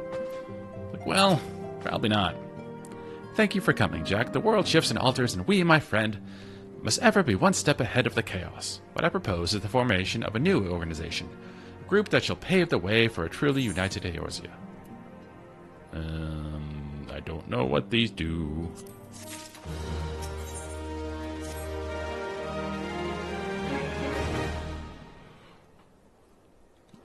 Pray forgive me if I tread over old ground, but I would first speak to the grand plan. Whew. This is very much a visual novel at this point. Since the advent of the seventh astral era, the leaders of the three nations have been deliberating over an accord that seeks to bring the disparate forces of Eorzea together into a single entity. It seems like they threw in that fight just so you'd have something to do between all this exposition. They wrote it all out, and they're like, wait a second.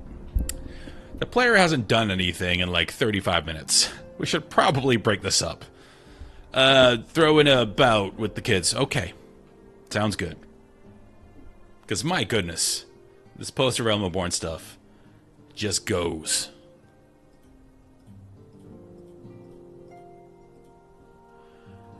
A realm-wide grand company, if you will. The military might of such an institution would be drawn from every corner of the land and directed against threats that no single nation could ever hope to overcome alone. Yet while the purpose of this hypothetical organization is undisputed, the logistics of its formation have become the source of endless debate. And the longer these discussions continue, the more I sense the impetus towards unification draining away. Thus have I been campaigning for the creation of what might be considered a trial company. It will be on a much smaller scale than what we hope to eventually achieve, but capable of the same manner of unrestricted operation accorded to the Scions. It is my hope that the successful utilization of such a force will lend momentum to the lagging deliberations.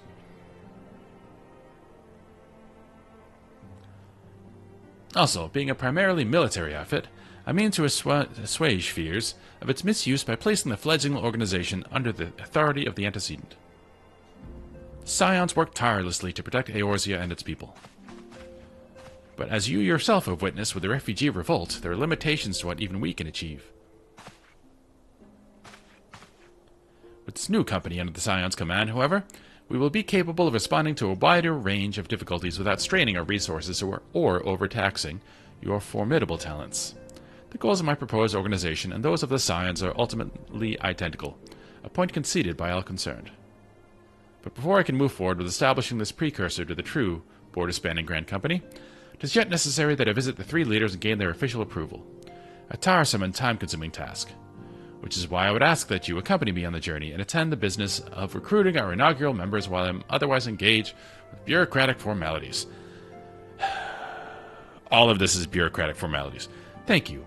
It is reassuring indeed to know that the Bringer of Light and his discerning eye will be selecting our future allies. Our first destination will be Limsa Liminsa. Let us rendezvous at Bulwark Hall.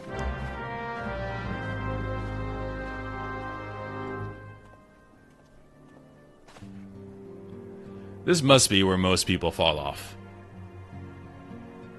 Because I love story. The story of A Realm Reborn before the celebration when we defeated all the Primals was great. This is just... So you want to read a book before you play the next expansion. That's what we're going to do. Wonder if anyone's done a word count on this.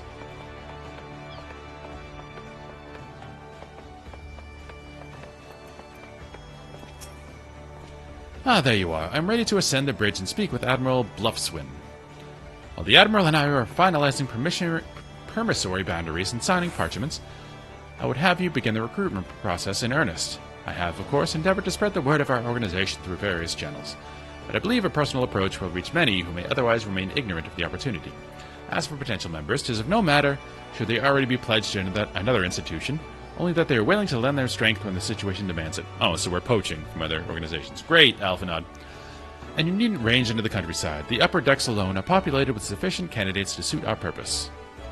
Once you are satisfied with your recruiting efforts, meet me at the airship ticket counter that we might prepare for the next leg of our journey.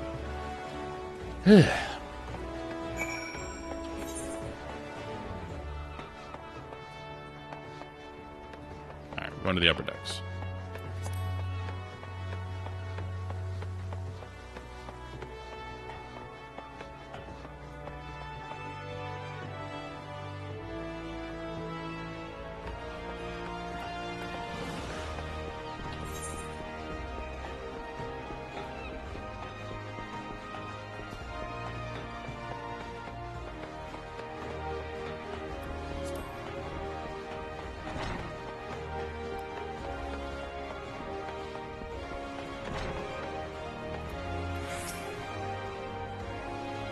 An organization with the freedom to operate with territorial impunity. I must say, your proposal intrigues me. The Krakens well know that there is a time to act and a time to watch. I'm afraid this trial company of yours falls into the latter category. I'm with him.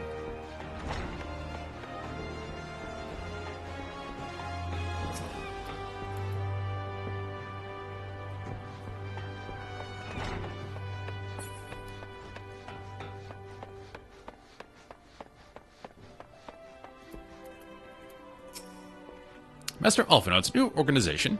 Yes, I had heard of the formation of his trial company was in the offing. It is with regret, however, I must decline your invitation. As commander of the Yellow Jackets, the protection of Limsa Lemensa must needs receive my full attention. At least some people are sensible here.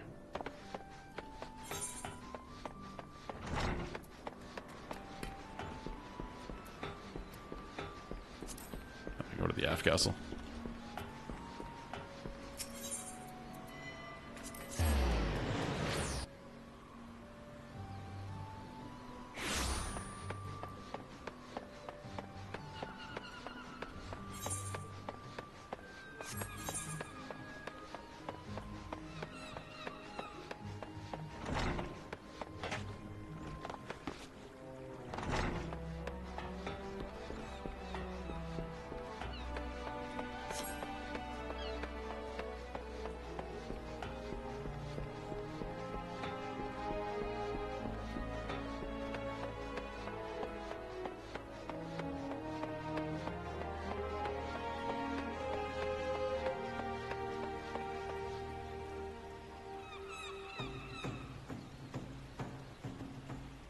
Guys just chilling.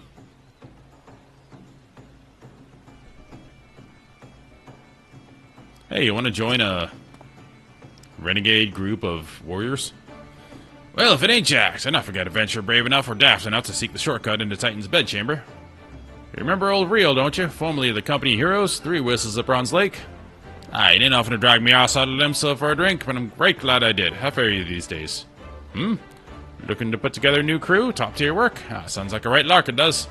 Alrighty, count me in. The Heroes may have gone their separate ways, but I ain't ready to climb into my grave just yet. So we have 1. It's bad, I'm hoping for this to fail.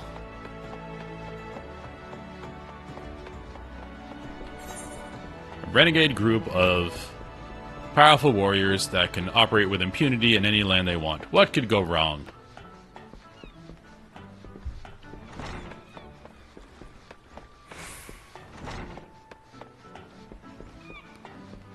Reminds me of another Wheel of Time thing, the Children of the Light. This group of, like, basically crusaders who seek to fight the dark and uphold the light and all that. And basically they, you know, whoever fights for the dark is whoever they say fights for the dark, so they can pretty much do whatever they want, and everyone hates them.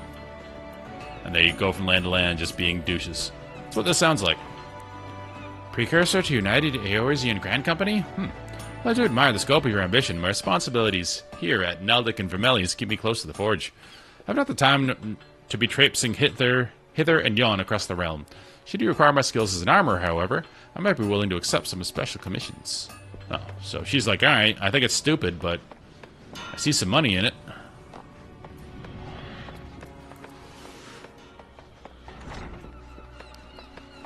Most people think how I think. It's not a good idea.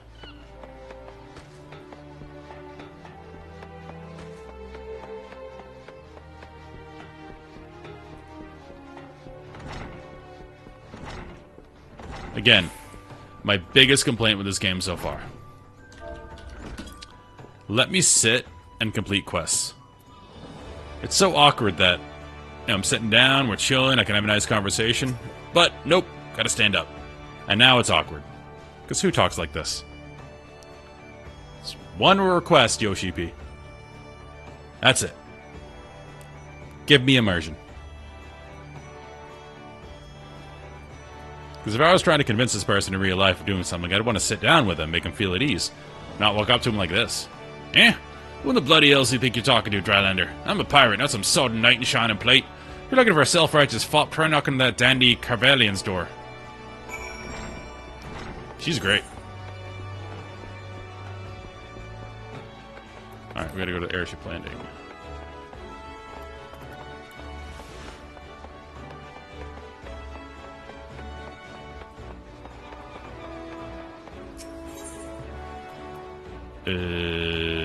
Probably here.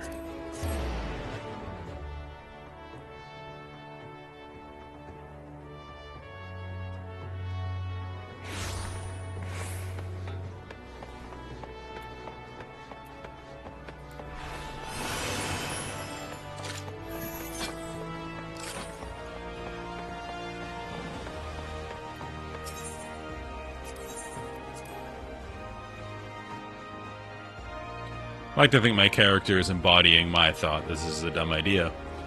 And maybe not putting forth the best effort in recruiting people. Jack, your recruiting went well, I trust. I'm curious as to how my proposal was received by the rough and ready folk of Limsa Limensa. A member of the legendary company of heroes indicated his interest. Astonishing. I knew enlisting your aid was the right choice. Few could boast the acquaintance of such an elusive character. He's considering that a success. Alright. I, too, was successful in my task. The Admiral consented to sign all the documents requiring her approval. I can only hope that my visit with the Elder Seedseer proceeds as smoothly. Pray continue on to Gridania at your own pace. I shall await your arrival at Nafika's altar.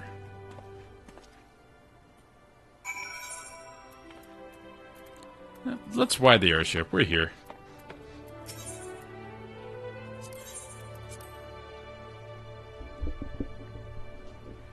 Teleporting is cool, but it's also cool to feel more immersed in the world by utilizing their transport.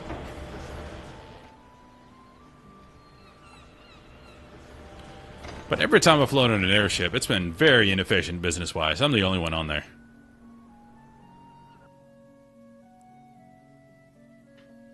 I also have incredible balance, being able to stand in the middle like that.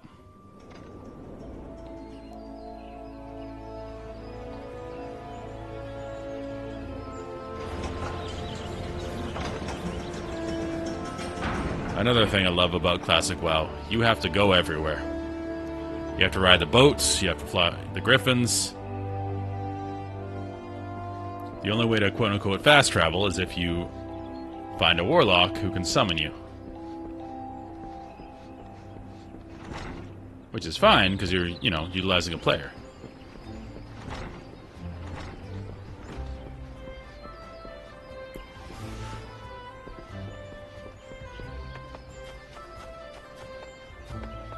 But if they wanted to take teleporting out of this game, they would have to cut down the quests a lot.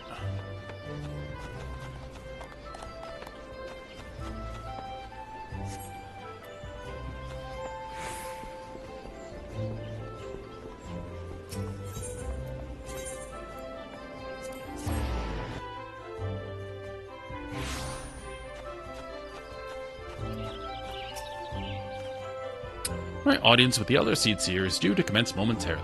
I would be grateful if you would once more seek the task of recruitment here in Gridania. After you deem the well of potential candidates has run dry, let us rendezvous at the airship ticket counter as before. Okay.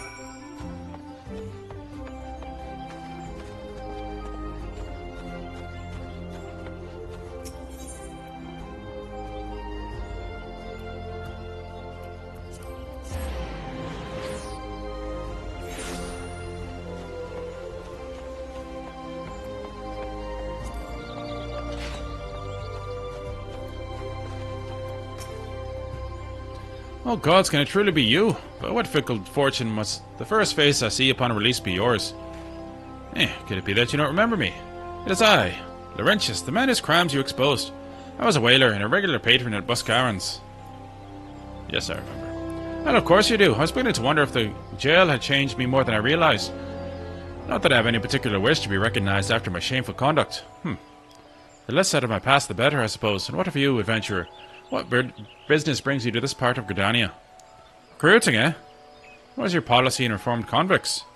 This matter stand, the Wood Whalers will have naught more to do with me. This may be just the second chance I was looking for.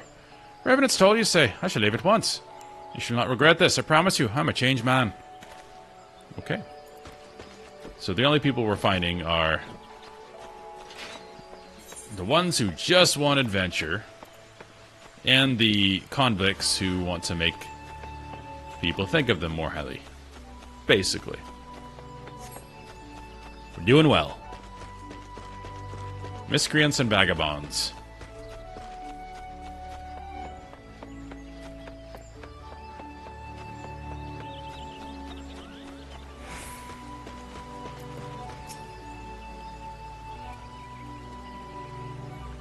Grandfather, you must call it a day. Let us return to the guild and rest your tormented back gives up on you for good. I'm terribly sorry, we were just... Oh, Jack, is it? It has been some time since our paths crossed outside of Copperbell Mines. Why, you were barely more than a novice adventurer then, but look how far you've come. Mother Mune tells me 'twas you who felled the fearsome Black Wolf. And now you seek stout-hearted souls to fill the ranks of a new order. Well, your cause is undoubtedly just, and my old companion here would be much relieved to see me in good hands. Yes, I'll do it. This is the very thing I've spent my entire adventuring career working towards. I shall join your company just as soon as I've seen Isildur back home. Don't know if that was his name, but we'll go with it. This is going better here, and I don't like it.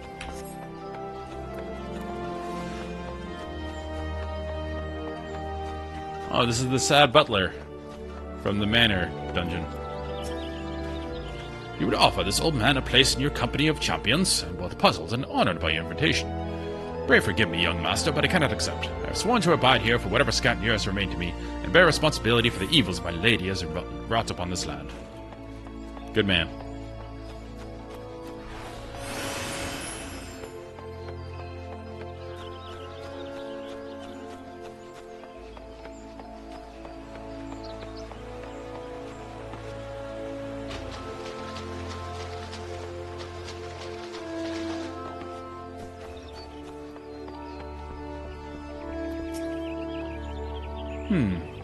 It's not often a guild officer such as myself gets recruited. This company of yours certainly sounds to have some promise, but its duties appear less than focused. I must refuse your invitation till such time as your organization is more organized. Makes perfect sense.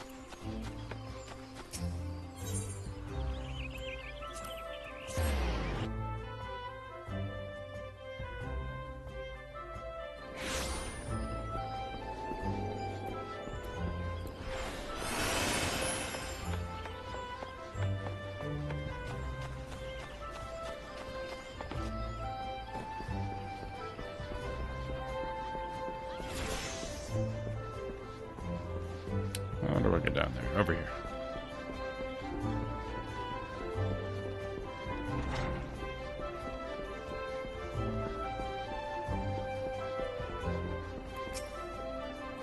What news, Jack? For my part, the Elder Seedseer is most amenable to our requirements. A former wood whaler and a seasoned adventurer, our company will not lack for variety, that much is certain. An interesting harvest indeed. Shall we strike into Ul'dah while the iron is hot? Let us meet at the Royal Promenade and endeavor to conclude our remaining business. Our journey draws to a close. Okay, Sultana, you gotta be smart enough to know that this is a bad idea. She's pretty smart. Whoops. Where's the ticketer?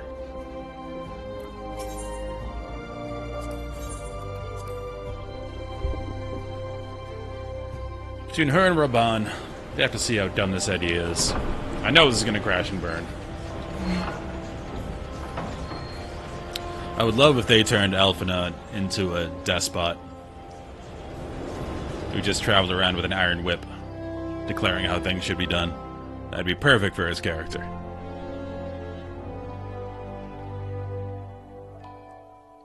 Like the Children of the Light. If you haven't read Wheel of Time, you should. I'm rereading it right now because I was so dispirited by the TV show. Just wanted to remind myself it is as great as it is, and it is. I'm in book 9 now, I believe.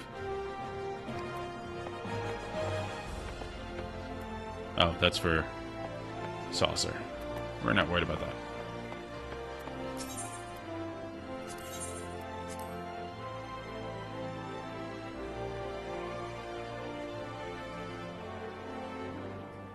Oh, that's not what we wanted.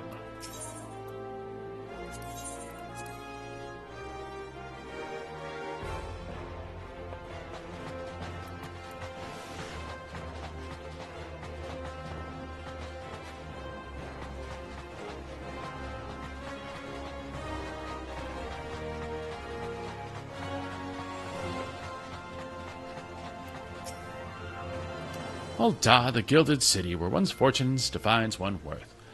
I hope some manner of fortune is with us, and that this final leg proves as successful as the previous two. Might I suggest ascending to the lower level before beginning your recruitment efforts? I do not think the Sultana will take kindly to us poaching from her personal guard. Let us meet back here at the promenade when our respective tasks are complete. Good hunting, Jack. Yeah, we tried to recruit the leader of a grand company.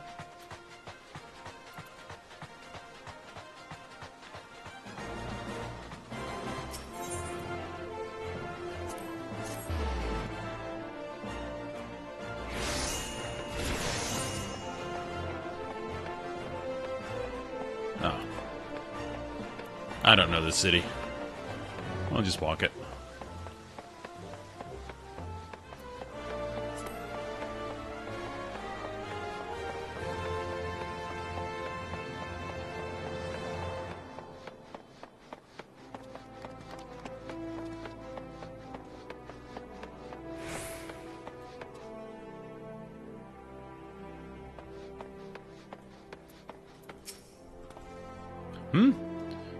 Wait, you're the man who came to Little Alamigo looking for that masked devil. Who knows what might have happened if you hadn't? I'd probably be dead. And a whole lot more of my friends besides. We were such fools.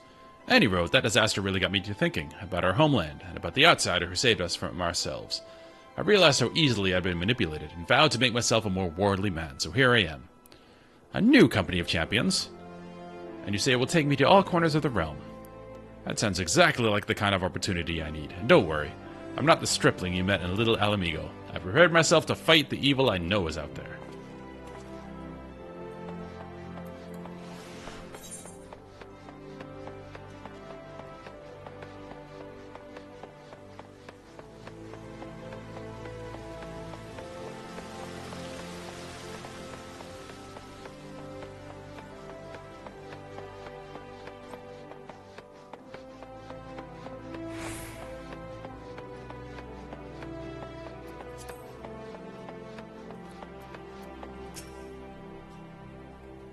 I'd be surprised what rumors drift down to Pearl Lane.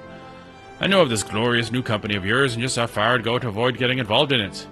Whispers on the streets say your organization is funded by corrupt coin, by syndicate money. If you think you're recruiting for a just cause, and you're a bigger fool than I took you for. I'm with him.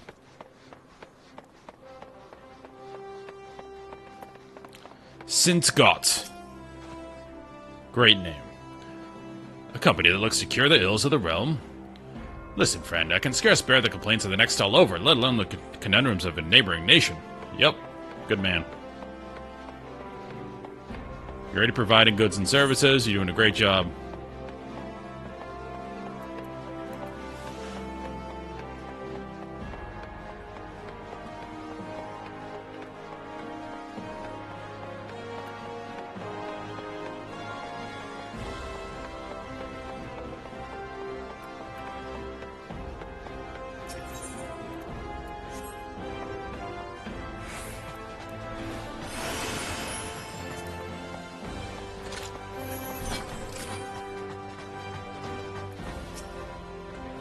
I'm sorry, you wish to recruit me.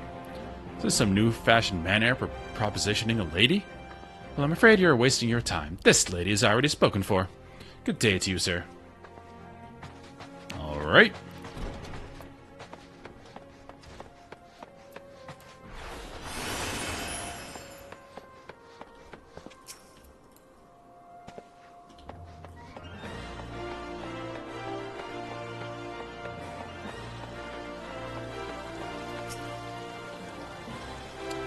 Oh, what a happy coincidence. Do you remember me, perchance? I am Urson, of the Church of Saint Adama Landama. Thank you again for your timely rescue. And I must also thank you for preventing that fraudulent priest from preying upon dry bones less fortunate. A most upsetting business. Are you here with your companion? Thancred, was it? Ah, it's his new companions you seek. Your proposed organization sounds a powerful force for good, but my place is at the church with the children. Nevertheless, I wish you well in this undertaking. Smart lady.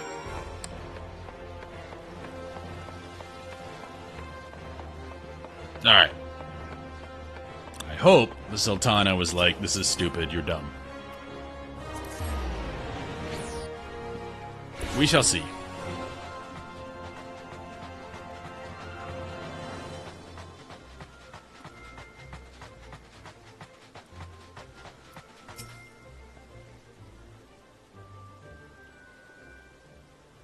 How fared you, Jack? What hidden gems did the streets of Ul'dah offer up to your unrelenting gaze? People called it dumb. A single Alamigan youth. Well, you've certainly given us an admirable start, even if our ranks are yet somewhat thin. These troubled years following the calamity, talk of Eorzea's salvation must seem akin to grasping at clouds. But there are those who have risen to the challenge nonetheless, and the hope that inspires these people was born in no small part from the victories you yourself have won. Thank you, Jack. I will not squander this precious gift you have placed into my keeping. These recruits will become the foundation of a new beginning. And yes, we are free to begin. As you have no doubt surmised, the Sultana also graced my trial company with her blessings. No! Our first wave of recruitment is over, the documents signed and the finances secure. It was not to prevent me from taking the next step. You were concerned by the syndicate's involvement, as was I. Thus was the origin of every coin of their contribution carefully scrutinized and recorded. This organization will not be built on corruption. Too late, you already took their money. Naturally, I would prefer not to rely upon outside sources at all, but even my family's substantial coffers could not sustain the venture of this magnitude. And as for the rumors and doubts surrounding this enterprise, well, such things shall plague us until the company has had a chance to prove its worth. It will not be an easy process, but we will earn people's trust, one success at a time. Speaking of time, we should waste no more of it. Let us return to the Rising Stones, and lay the first stone for a united Eorzea.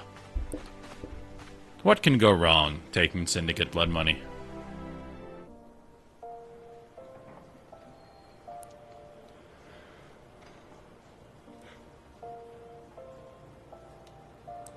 We know already that basically fomented a staged revolution, staged riots, and now we are relying on them for this. Great.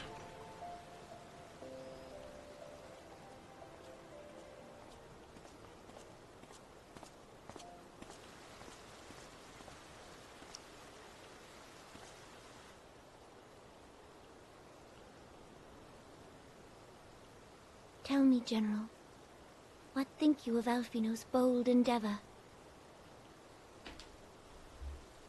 I think it is more than bold, Your Grace. His organization would pave the way for a Raban, I didn't count on him. Well do I understand his He leads with his face. Since facing the common threat if you know what I mean. Weapon, our nations have seemed farther apart, not closer together. I'm glad the Sultana is doubting Alphinaud. Should we not be glad that someone else is taking the initiative? Because I dislike Alphinaud. We have all pledged our cooperation, yet the grumbling continues behind closed doors. Ul'dah is not alone in her duplicity. I myself have doubts as to the good this organization will achieve. With the inclusion of the finest soldiers of the 3 grand companies, it promises to be a fearsome military body. We didn't really get anybody from the grand Even companies. under the watchful gaze of the Scions, it is not unthinkable that such a force could perpetrate a great wrong. That's what I said. Does it not concern you that a significant proportion of its financial backing came from the coffers of the Syndicate? That those unprincipled worms might forge this extraordinary Preach, gathering of sister. warriors into a private army? Finally. Trust in the Scions, Your Grace. Listen to the Spared us Sultana. no end of trouble at the hands of the primals. If they seek reinforcements, I deem it unwise to deny them. Shut up, Raban. As for their finances, full many gave generously. And though our nobles proffered a sizable sum, their coin did not spill from the pockets of I like you. Naruto and his cronies. But you're wrong. And what of the presence of our stalwart adventurer friend in this endeavor? I doubt the warrior of light would betray our cause. I have no choice in the matter. I'm the hapless main character. Yes, there is that, I suppose. Oh, they're putting this on us? Yet I have known people No. change. Whether we will or no, the events of the age hurl us this way and that, like a dust devil skipping across the sands.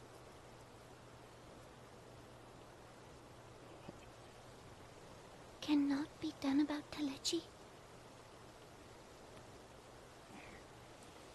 I have explored all avenues available to us, Your Grace.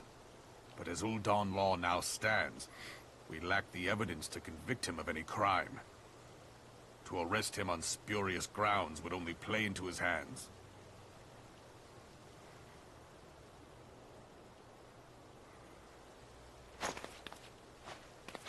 He has all but committed treason, and yet we can do nothing?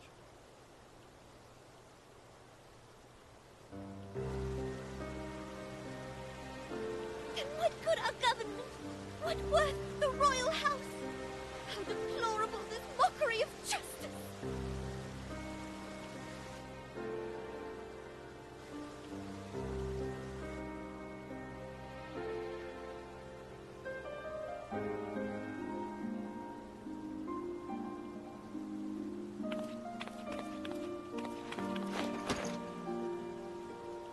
Aww.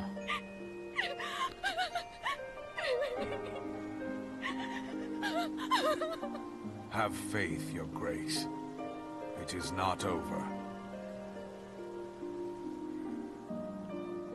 I mean, on one hand, you don't want your ruler to break down like that. On the other hand, it's Raban, so she's probably okay with letting her emotions get away with her in front of him and nobody else. Alright, we're getting better scenes now. Less visual novels. That was good.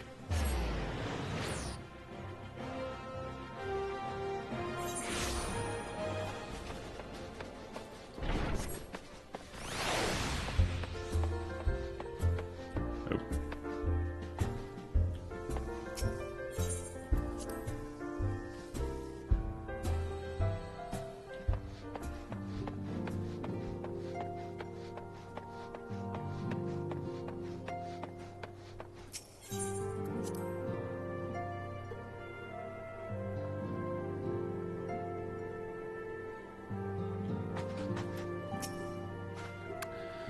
It is not a journey I soon wish to repeat, but I cannot pause to rest. The culmination of all our effort is at hand.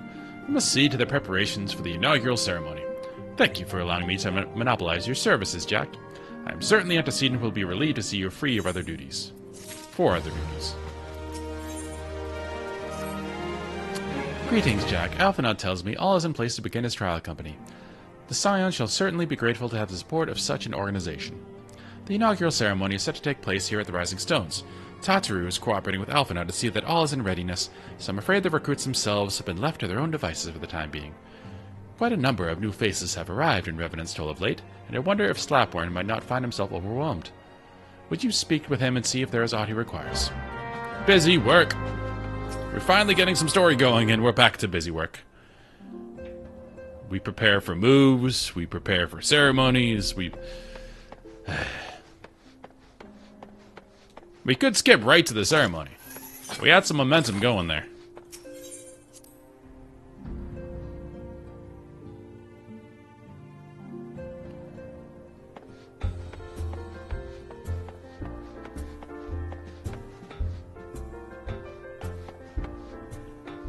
I had to see where that sound effect was from.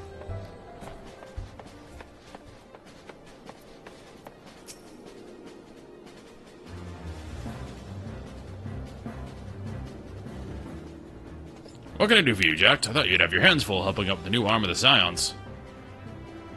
Ah, barely noticed your recruits arrived. It was barely a trickle compared to the flood of treasure hunters we have passed through here every day. But I appreciate your offer of aid. It is more your burden that concerns me. I'm told the Strahd Company will answer directly to the antecedent, so I trust that means less work for you in the long run. Slapworn, the shipment, we couldn't... Godswoman, what befell? We were bringing a shipment to Revenant's Toll, provisions earmarked for the frontier effort. But as soon as we sought to cross over into Mordona, we were set upon by brigands. I believe they may have been heretics. There were many, too many. We only escaped with our lives by abandoning the supplies. Pray forgive us. There's naught to forgive. Provisions can be replaced, but smart soldiers are hard to find. Take your rest and I'll have someone tend to those wounds. What to do? If heretics are involved, this is to be more than a case of simple thievery. Ishgard will need to be informed. Whence did these supplies originate? House Fortem's. We collected the provisions from Camp Dragonhead proper. Understood. I shall see that they are apprised of this development. Jack, were you not on good terms with the Knights of House Fortem's?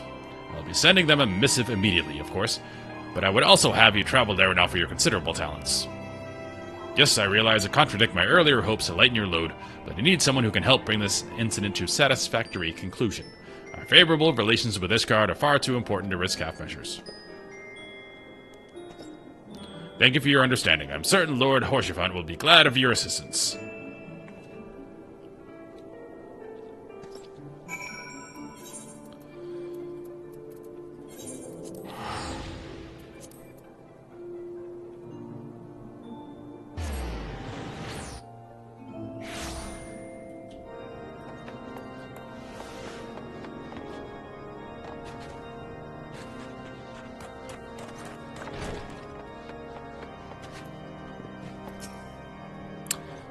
Well, if it isn't my fine friend Jack Barra, would you care for a plate of roast caracul? Some mulled wine? No? I see you've not come into my hall merely to escape the biting cold. I was, in fact, on the verge of opening an urgent missive from Revenant's Toll. I suspect the timing of your arrival is no coincidence.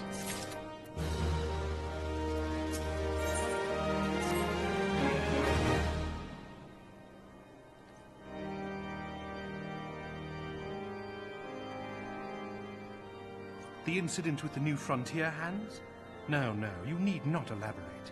I have been following their progress with no small amount of interest. First time we've heard his voice.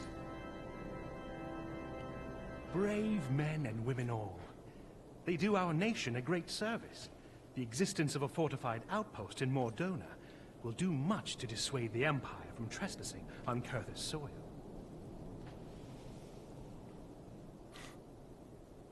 Right glad am I that you have chosen to lend your support to this endeavor. Never let it be said that House Fortom does not acknowledge the efforts of her allies. Fortom. That's how you pronounce that. 'Twas in the spirit of sounds very that French. I arranged for sundry supplies to be delivered to Revenant's Toll. That the shipment should chance to be waylaid by heretics is poor fortune indeed. Poor fortune, I say, yet not without precedent. If you would know the truth of it, these incorrigible villains grow more organized with each passing day. This new unity of purpose we attribute to their leader, the Lady Iceheart. But though I have devoted significant resources to the task of identifying this woman, we have yet to learn so much as her birth name. What we do know is that the heretics speak of Iceheart in reverent tones, and would gladly embrace death rather than betray her. Such loyalty is rare indeed, and I fear to imagine what so committed a collective might achieve. The brigands have not yet been so brazen as to risk direct confrontation here in Dragonhead. Some few of their number have, however, been sighted not far to the west of here, and with ever-increasing regularity. A visit to Whitebrim Front may bring you the answers you seek. Will you brave the snows, knowing what implacable foes may lie in wait? Yup. Halone's blessings be upon you. Though I take no pride in the admission, many of mine own countrymen are not so well suited as you adventurers to dealing with such foes. Were they dragons, it might be otherwise. But truly, I could not wish for a finer ally. You have done much for my house in the past, and I have no doubt but that I shall have cause to celebrate your deeds again ere long. Should you learn aught of value, pray return to me forthwith. A warm hearth and a warmer welcome should be waiting for you. Great.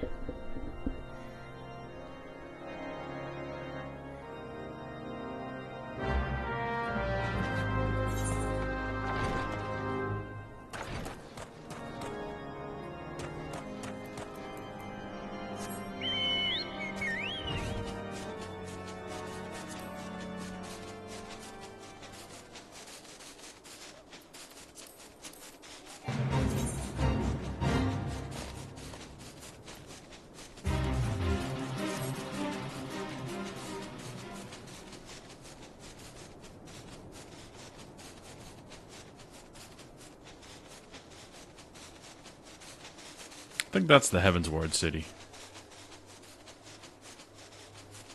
Soon. Soon we're going over there. Been saying that for like 4 streams.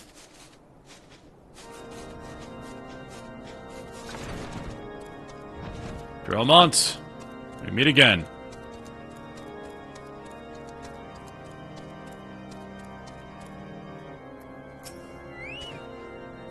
Yet, welcome, welcome. Be pleased to know that the repairs to Stone Vigil proceed apace. We shall rebuild sure and strong. That the Durvanians might batter themselves senseless against our shield in the west. I would venture, however, that matters of masonry are not what brought you to Whitebrim. The trail of a band of thieving heretics, you say, by the fury. But you do seem to destined to cross paths with those villains. I must confess, then, 'tis a sad truth that the wilds hereabouts have indeed grown thick with their number. They strike swiftly, without warning, and are canny enough to evade our most able trackers. But 'tis not merely the newfound organization that confounds us. The heretics themselves seem somehow changed. I know not what matter of influence this Iceheart wields, but the men we face seem utterly lost in their grip of righteous fervor. 'Tis an unsettling and unnatural zeal. Mayhaps you would care to question one of their recent victims. As fate would have it, your arrival came moments after a trader was waylaid on the road. A patrol found the unfortunate fellow lying senseless in the snow, and carried him to our infirmary. Assuming he has regained the use of his faculties, the merchant might recall some small detail that would aid you in your task.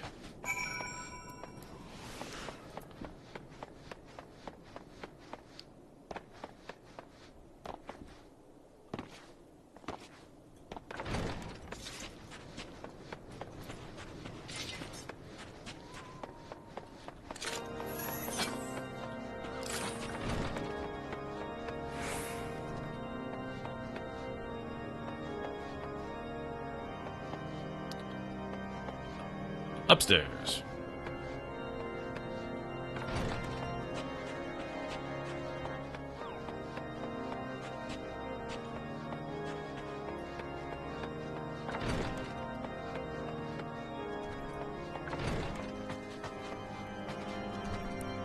Upstairs again.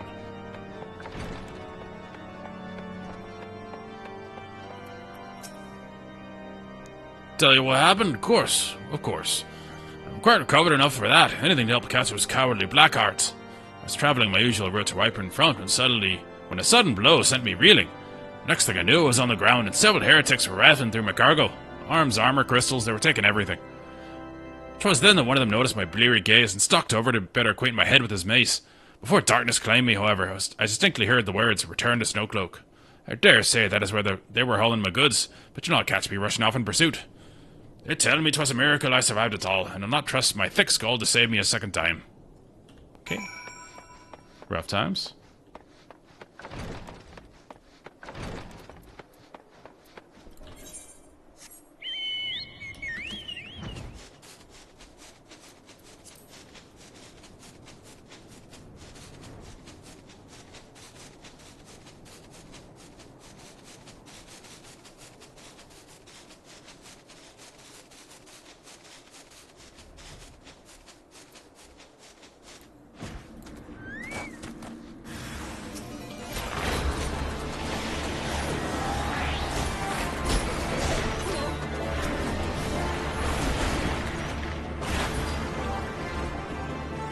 So what happens when you pop all your cooldowns? Dead in 2 seconds.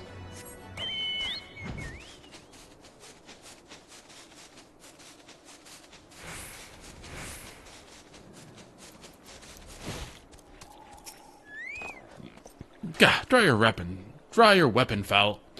Wait, I recognize you, adventurer. You come seeking heretics, then we share a common purpose.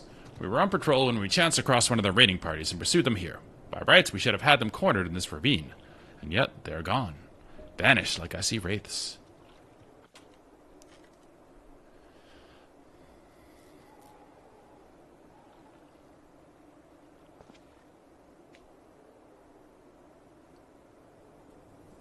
Iceheart, I presume? That's an evil laugh, so I'd say yes.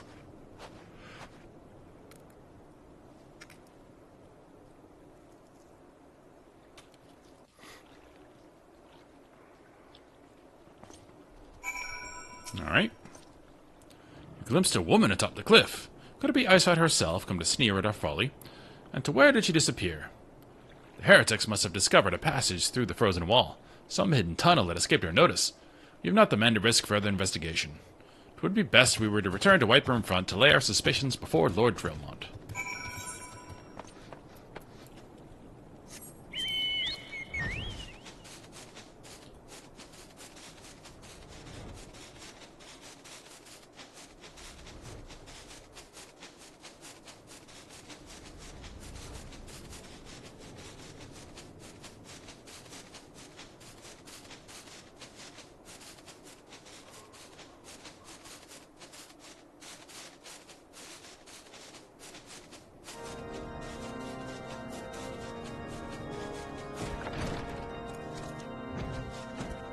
We can fly in here. Doesn't do much good, but we can do it. Jack, it appears I owe you my thanks once again. The surviving knights spared no detail in their report. The men you found out near Snowcloak were some of my finest. They should be bested so handily. I fear I have woefully underestimated the threat the heretics pose. While I understand that you might balk at the notion, I must ask that you put aside your mission and consider the stolen provisions lost to us for now. It would be ill-advised to blunder unprepared into what may well be the very lair of our enemy. Pray return to Dragonhead and inform Lord Horshaphant of your discoveries. He will wish to plan contingencies of his own. As for Iceheart and her fanatics, the freezing heights of Snowcloak will not shield them from our justice for long. That's right. What's up, Chris?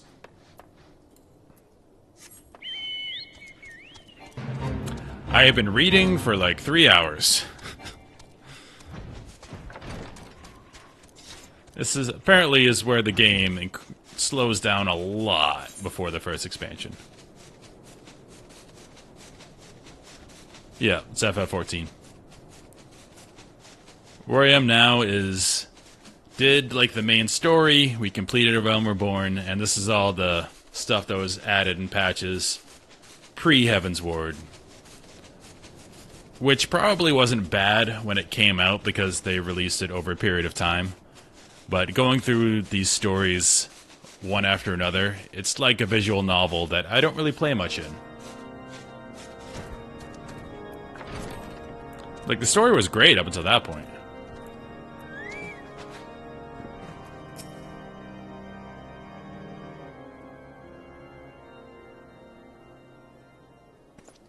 Your return is most timely.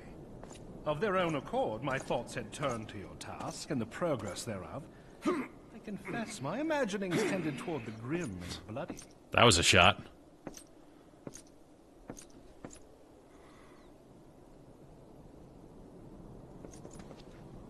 But you are here now, and I suspect such frivolous wonderings do little justice to the reality of your travails. Tell me, what did you learn of Iceheart?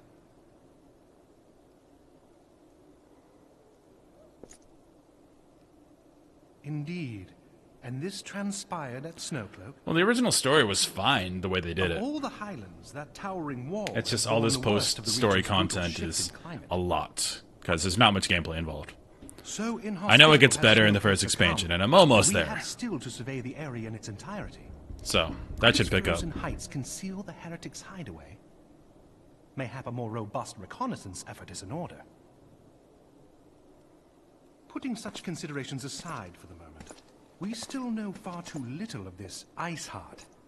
That she is capable of commanding such a band of fanatics bespeaks natural authority, and no small measure of charisma. As much as I would like to fathom this mystery with you, The situation has grown beyond my personal purview. I am bound by duty to inform the Temple Knights and request that they bring this matter to its conclusion. Given the glowing reports the new commander has garnered thus far, I am certain that they can be relied upon. One positive of the post-50 content Though Iceheart's true identity is that there is more voice acting, you have provided us with a point from which to begin. and the voice acting is much better. Sometimes it takes but a single They swapped stone out some of the to voice cross an actors. avalanche. On the matter of the stolen provisions, I have already made arrangements for a second shipment to be sent to Revenant's Toll.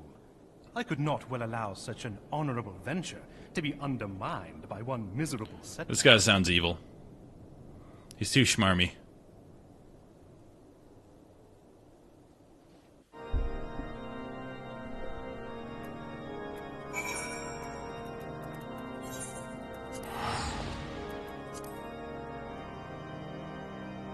What's up, buddy?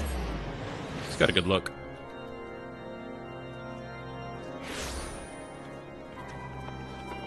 What's up, Slappy? Jack, it's good to see you return to the toll. How fared you in the frozen wastes of Querthus? This we discovered was Forton, I believe. Very French. House Forton is to send us a second shipment. I must send thanks to Lord Horshaphant for his continued generosity. Demise, thank you for the tier 1. You're my second 2-month subscriber. My buddy Aaron beat you to it. Thanks, though, man. I do appreciate it. I don't know if you saw this morning. We did beat Odin earlier. So I suppose Odin is only hard mode. Not Odin. Ramu, sorry. Still haven't found a group for Odin or Coils. But hopefully this weekend I want to try for Coils. I think we have enough time. Yet, even as our town grows in prosperity, I fear it will attract ever greater numbers of those who would do us harm in the name of greed or power. All of us, Alphanauts new recruits included, must remain vigilant against such threats. What is this? Okay, zoom in on the head, please. It won't. That's interesting.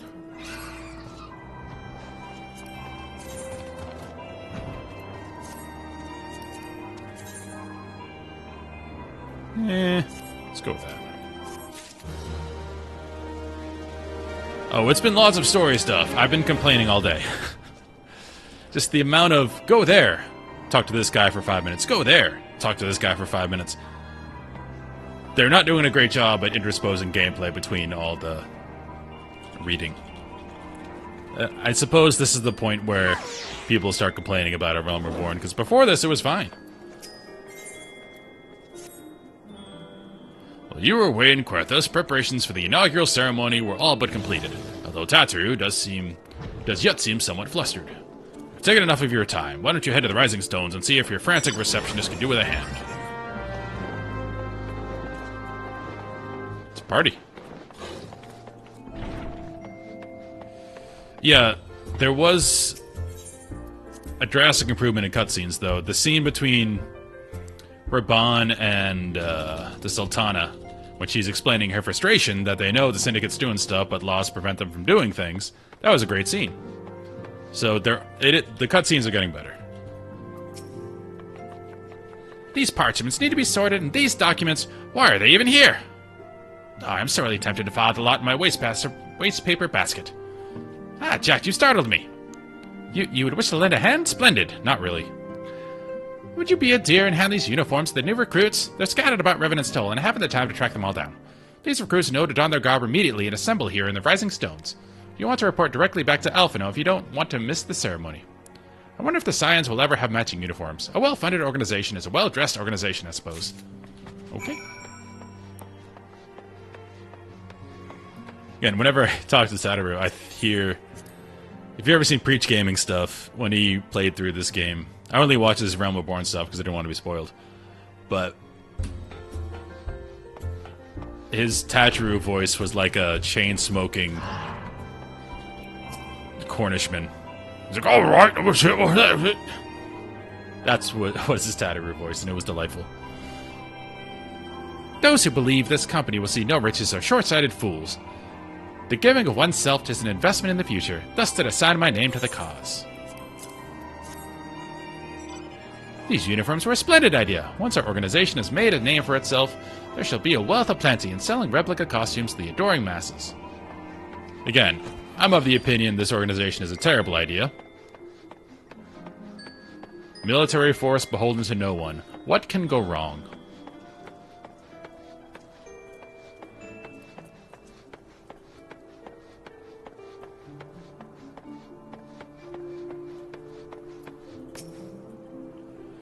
I thought it best to mimic my fellows here, but I admit I have no idea what we're supposed to be doing. Alright, that's funny. Ah, our new uniforms. I'm reminded of my induction to the Wood Whalers. Wood Whalers is still the best organization name I found. Bluegrass band. Ah, we're the Wood Whalers. We're here to wail on some wood.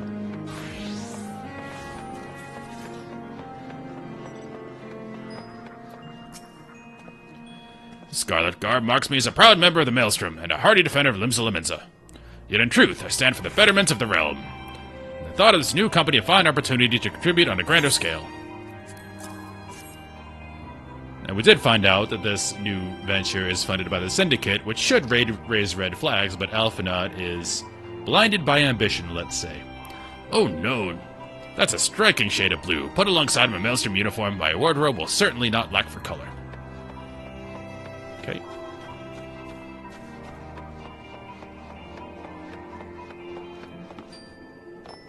We go inside here? No.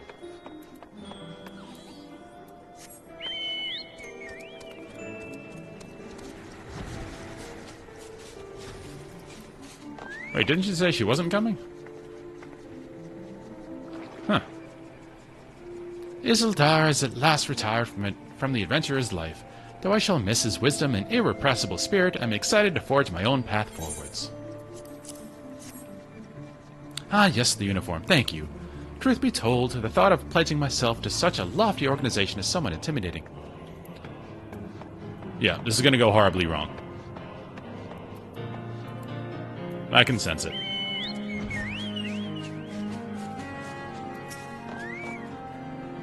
Hey there, lad. Looking for me, was you? That's just giving a whistle.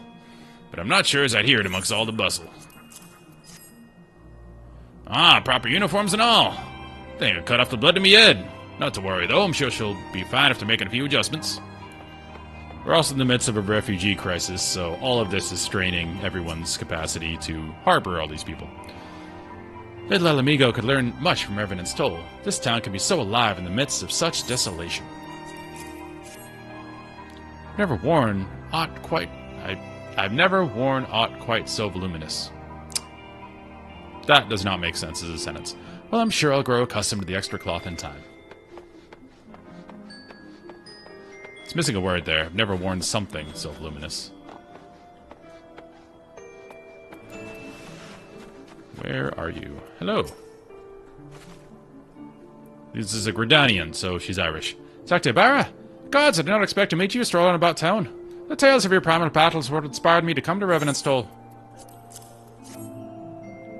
It is an honor to receive this uniform from your hands. I shall wear it with pride. Okay. Slayer of Titans. I'm handing out uniforms. I don't believe we've met. I'm Ilbred, and I will have the honor of leading my fellow recruits as captain. Much did I lose to the Calamity, and I look forward to aiding the others in rebuilding their lives. These uniforms are a shrewd decision. There was no easier method of creating a common bond among what is essentially a band of strangers. Yep, makes sense.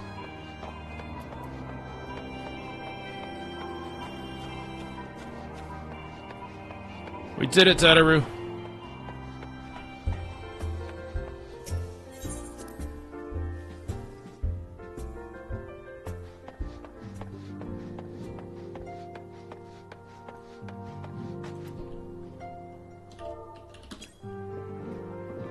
What's up, guys?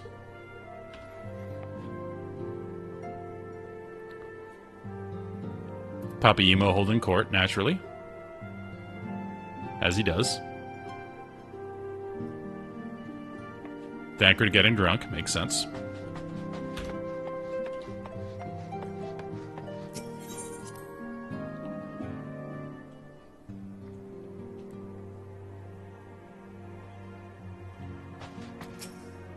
Oh, yes, Jack. Tataru mentioned you were handing out the new uniforms. I assumed you've met the rest of the recruits. Some few answered the call to arms put forth through the established grand companies and such. We are not yet an army, but there is much a small corps of elite warriors can achieve. This has happened a few times in history, like when the Pope had an army. It wasn't good. The Pope shouldn't have an army. It's kind of what they're doing, kind of beholden to no one. Did I mention I'd thought of a name for the company? 'Tis my hope that it shall soon be known across the breadth of Eorzea. The moment of truth draws near, Jack. Once the last of the recruits have gathered, I shall make the official announcement.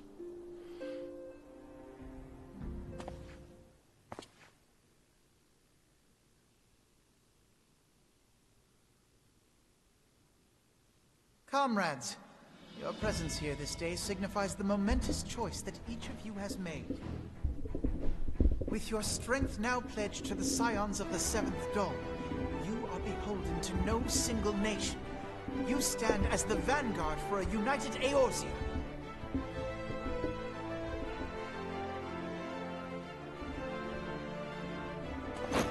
From this moment forth, I declare you Crystal Braves. Let us mend this fractured realm and face our enemies as one.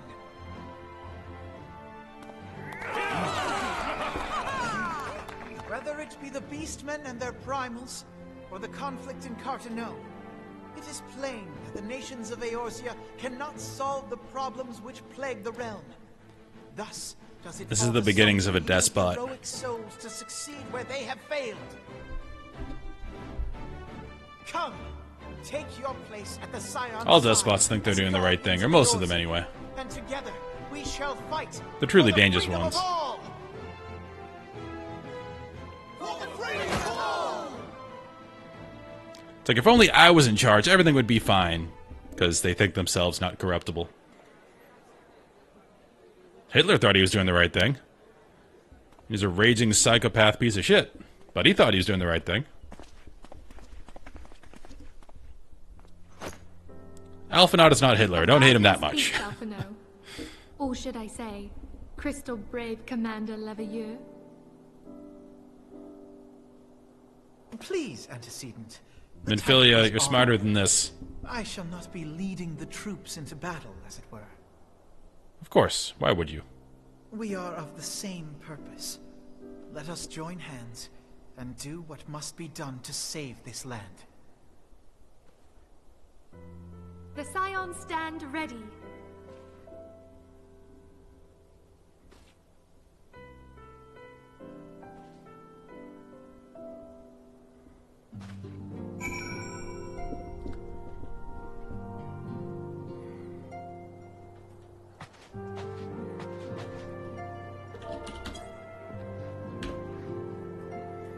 So how you been?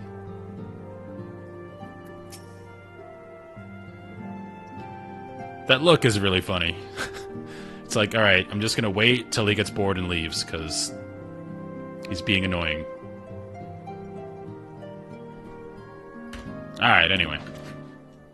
As we were.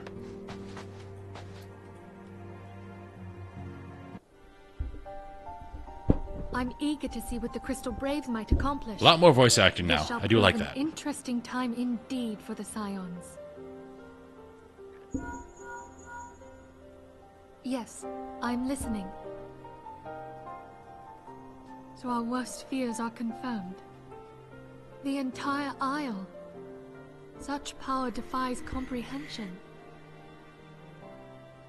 Truly? Kryl is alive? Thank the 12. Woo! I think I remember Kryl.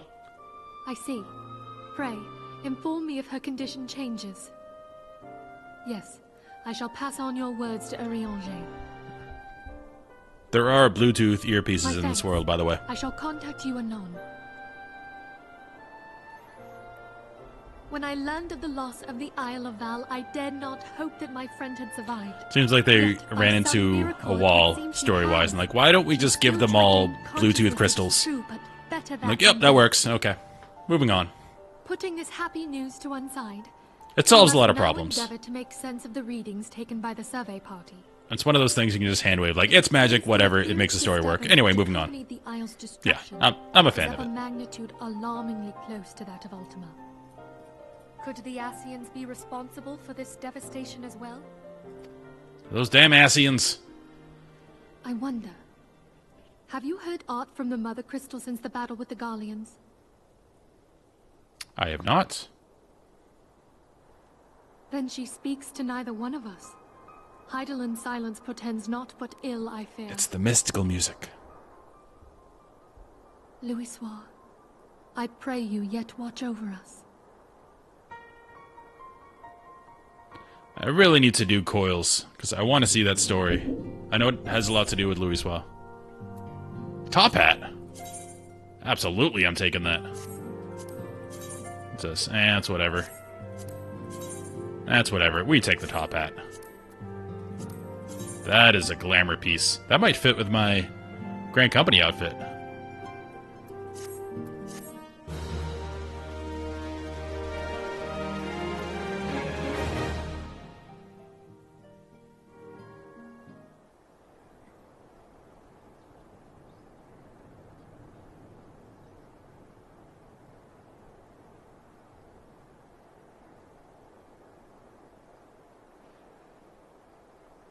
This guy seemed shifty before. Very good. See that the provisions are prepared for transport. Let us hope that the shipment is spared the fate of the last.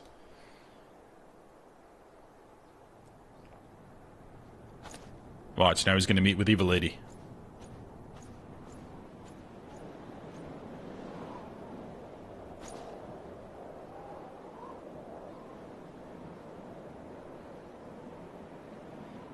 The winds are uncommon fierce this day. We're going there. That's Heaven's Word town.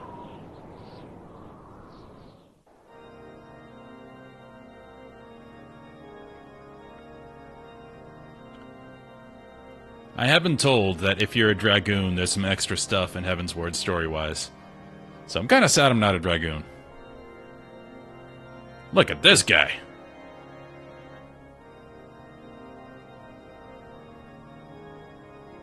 That's an outfit I want. I don't think you can get the, kings or priests or whatever he is. I don't think you can get his outfit, but that is baller.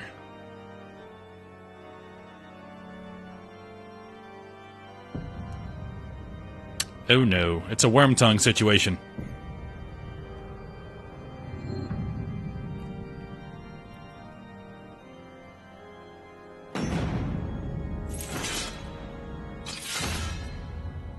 Poor Theoden.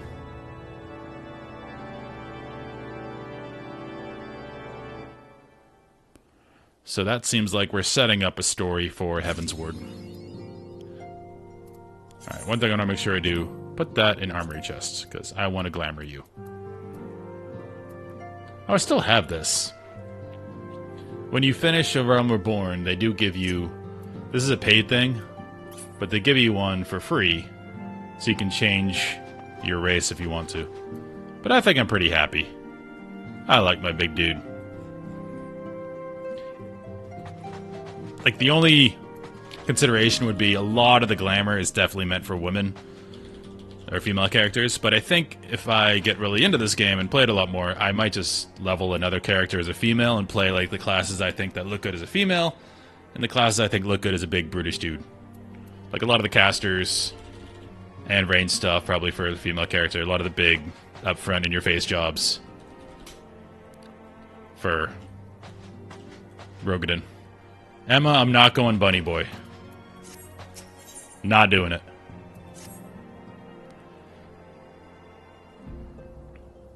I do kind of like the dragon ladies. No, not bunny girl either. I like short girls. All my girlfriends have been like 5 feet or under. No! I told you, Dragon Girl. Nope. There's no price in the world.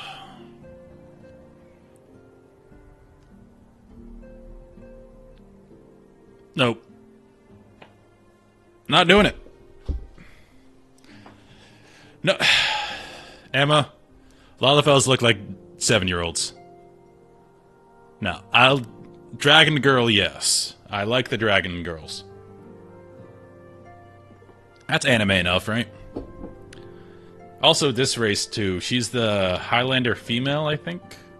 Minfilia? Try as I might, I cannot shake a creeping sense of dark foreboding. But it avails us not to fret about the unknown. We must concentrate instead on the problem of the present. The primals have been relatively quiet of late, and the beast tribes who summon them are under constant surveillance by the grand companies. Should any suspicious activity be afoot, you may be certain that we will hear of it. And until such time as a permanent solution to the primal problem has been found, we can do little but wait and observe. As for the Asians, Urianger is wholly dedicated to finding the means by which we may defeat the dark beings. Let us pray for good tidings on that front. 100 subs goal for Lala. Yeah, I'll do that, because that's not going to happen, so 100 subs goal for Lala, why not? But all of you knew this already. Let us speak then of more current matters, in particular, the state of the Crystal Braves. Alphinaud did well to fund the organization, but ensuring its smooth operation is another matter entirely. Though I doubt not that he is doing his best, I felt that a helping hand or two would not go astray. To this end, I offered to send one of the Archons to assist him, but he declined. You know how he can be, independent to a fault, and singularly loath to accept help. Save, of course, when that help comes from you. Alphinaud has entrusted countless matters of import to your care in the past, and I believe he would not hesitate to do so again, were you to offer. I should be most grateful if you would go to him, and support him in whatever manner you are able.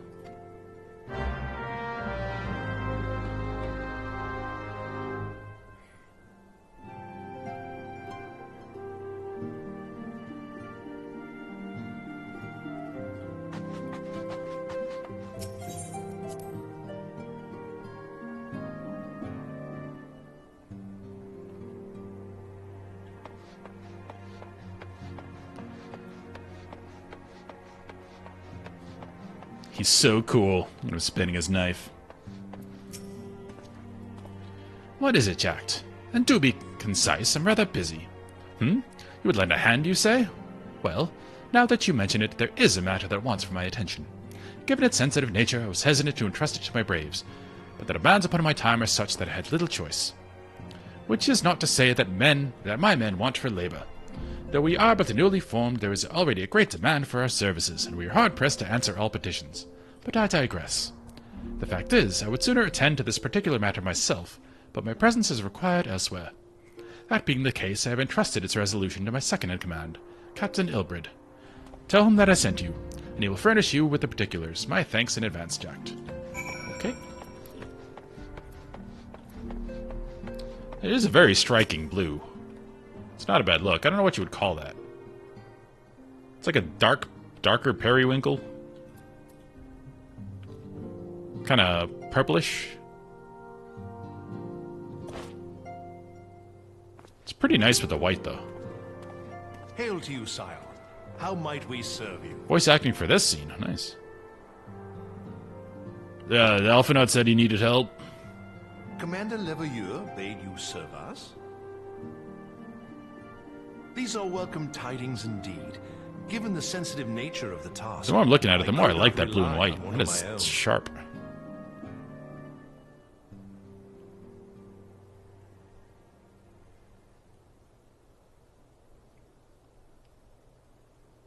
That which I'm about to tell you, I tell you in the strictest confidence. Yep. Some days ago, we received certain documents from an anonymous source. They notified us of the presence of a Garlean agent within the ranks of one of the grand companies. Following some discreet inquiries, We identified a suspect among the Immortal Flames, whom we detained for questioning. This sounds more like Alas, sowing the man discord. was not our agent. He was but one of many men in the agent's employ.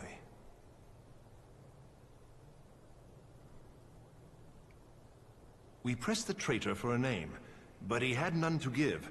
He claims never to have met his master, whom he knows only as the Ivy. He was, however, certain that this Ivy had coiled itself around every part of the Immortal Flames. It would seem our quarry joined the company some time ago, and gradually recruited others to his cause. These conspirators are the vines by which he learns our secrets, all without exposing himself. Maybe it is a real thing. Unless this guy's evil. To identify the Ivy. I know this is going bad somehow, I just haven't figured out how yet. But we have a tendril in our hands, and we shall follow it all the way to the gnarled root. Because they wouldn't just drop that the Syndicate funded this for no reason. Much as I would prefer to proceed with due discretion, circumstances demand that this matter be settled post-haste. Garlemald's War of Succession nears its end, and it is feared that the Empire will soon resume its march on Eorzea. When it does, we can ill afford to have traitors in our midst. The Ivy must be rooted out now. They're sounding more and more Let's begin by apprising General Roban of our findings. like the Children of the Light from Wheel of Time. You accompany me to the Hall of Flames. You must root out evil. Who is evil? We decide who's evil. Assuming the Ivy's tendrils are as widespread as we believe, he would be aware that an investigation is underway. And if that is the case, he may well move against us. We must be prepared for anything, while taking care not to betray our purpose by seeming prepared. A simple enough task for a one-man army like you.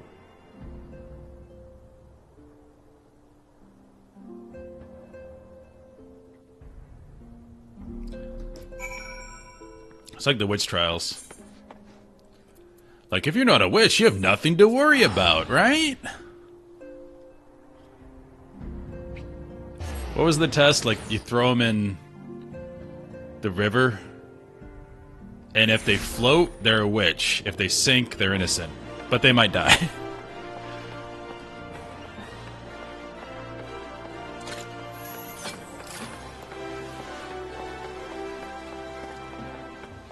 Players everywhere. I've seen a lot of new players, too.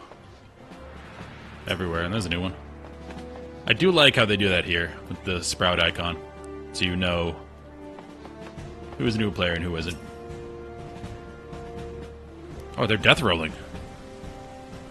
Didn't know they death rolled here. Well, well. A lot of degenerate death rollers in WoW.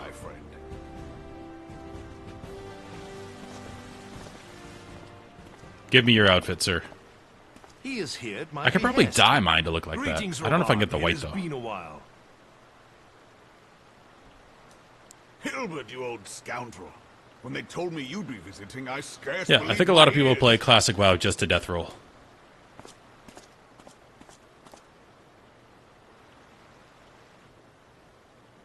But look at you!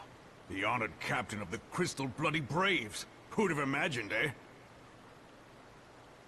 I've never Not death rolled many, loot before. But fewer still would have imagined your destiny lay in politics, old friend. It's what you do when you're raid logging. Nothing much else to do. We've both come far, have we not?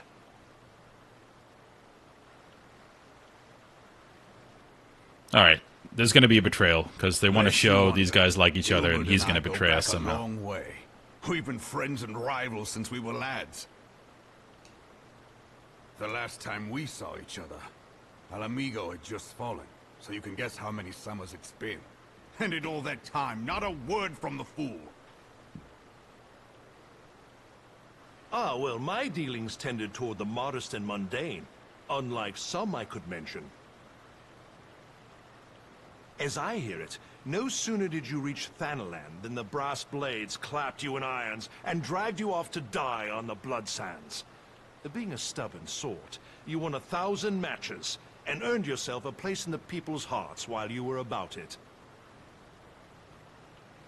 Then, with your mountain of prize money, you bought the Colosseum and secured a seat on the Syndicate. Those balls, brother. Rags to riches does not do it justice. You're a hero to the common man. Bah, spare me. I am no hero. If anyone is worthy of that title, it's our friend here. Next to him, I'm little more than a glorified butcher. But you, Wilbert, you sell yourself short. By all accounts, you are an adventurer of some standing. I like to think that I did my part for the greater good. The But greater if you're no good. hero, then I'm no adventurer, not in this company. Anyway, Great movie. Hot Fuzz. I have tidings. So there has been progress. I've let it be known that this meeting is a reunion between old friends. None will give your visit a second thought. To convene elsewhere would only attract attention. Let us speak here, in plain view of all.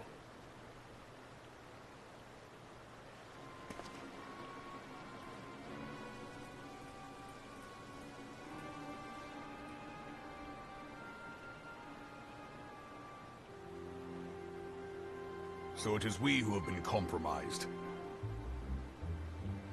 Telegi Adelegi's machinations have shaken Ul'dah to her foundations. Great name for a villain. In such uncertain times, Telegi Adelegi. man's loyalty may be bought for a fistful of gil. But if this snake has truly been in our midst for as long as you say, we must needs consider a far graver possibility. Conspiracy. Could it be that the Monitarists have been in league with the Empire from the first? Very well. I will have my most trusted men investigate the matter. Continue your inquiries in the meantime. It does me well to see you again, old friend. When next we meet, let it be over a flagon of ale. I look forward to it. Let us reminisce of bygone days and drink to the future. He's definitely of betraying our us somehow. homeland. They're setting this up too hard.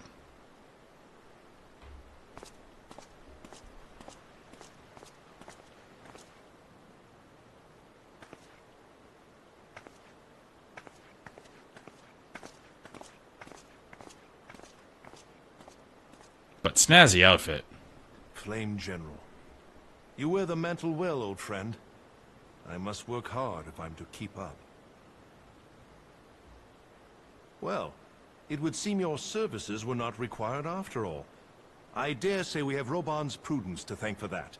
Still, I was glad of your presence. My thanks, Scion. That's what I'm here for.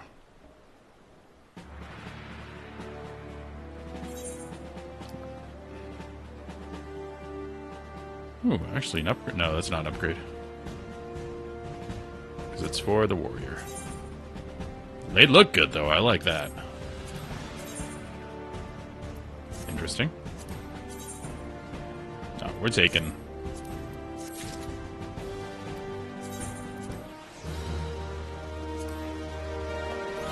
That looks cool.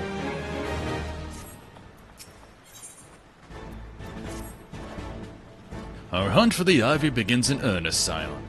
Suffice it to say, we must tread warily, but one misstep may well cost us our lives. Our business here is concluded for the time being.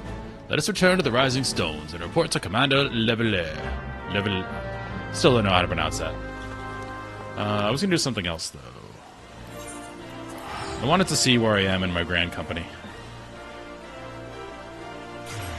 I think I did some of the kill quests.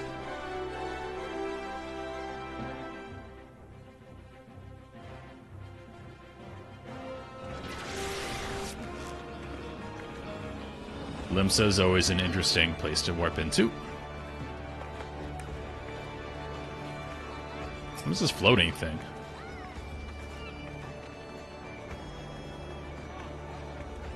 Is that an item?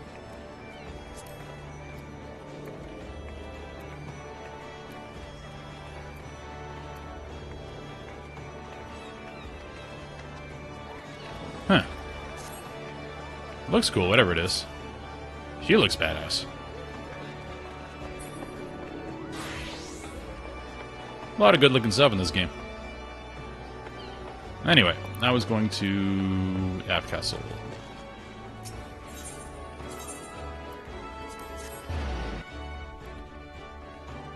Uh-oh, gold selling.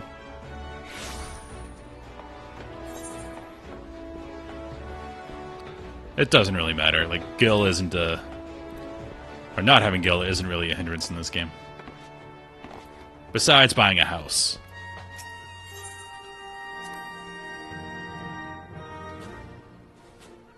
Oh, I have not done that yet.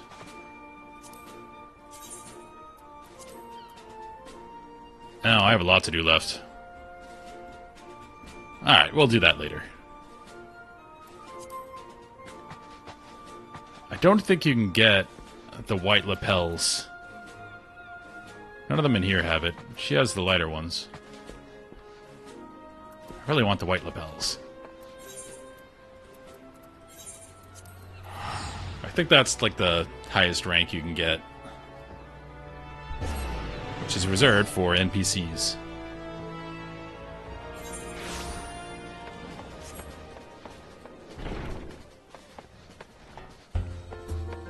I love the Paladin gear. Oh, he doesn't have all of it on. He has some of the gear I have on. But yeah, the Paladin gear looks awesome.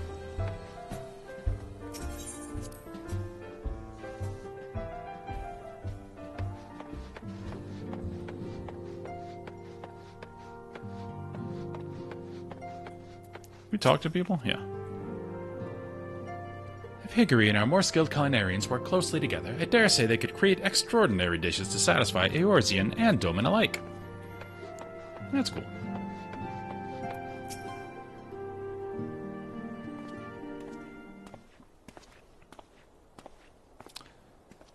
To that outfit. We return from Ul'dah, Commander. And not a moment too soon, something has happened. Trouble? You will recall that the Fourth was tasked with reconnoitering the rendezvous site used by the Ivy's minion and his Imperial contacts. Soon after you left, we received word that the unit was ambushed en route to its destination. Gods damn it! That's fake. He knew. According to the report, one of ours has been taken captive. The Garleans are not wont to treat their foemen with dignity, and I have grave fears for her safety. We must dispatch a rescue party at once. Recall those braves who are afield. Begging your pardons, Commander, but we have not the time. Yep, he's evil. I'm afraid I must ask your aid once more, Scion. An ill-prepared rescue party will only serve the Garleans with more captives. Your time is of the essence. Simply put, you are the best chance we have. Captain Elbert has the right of it. I trust you are willing. But of course you are. Assuming my involvement. He's getting too cocky. Now, Alien of the Fourth lies in wait in the Tangle, near the entrance to Castrum Sentry. Seek her out, and she will apprise you of the situation.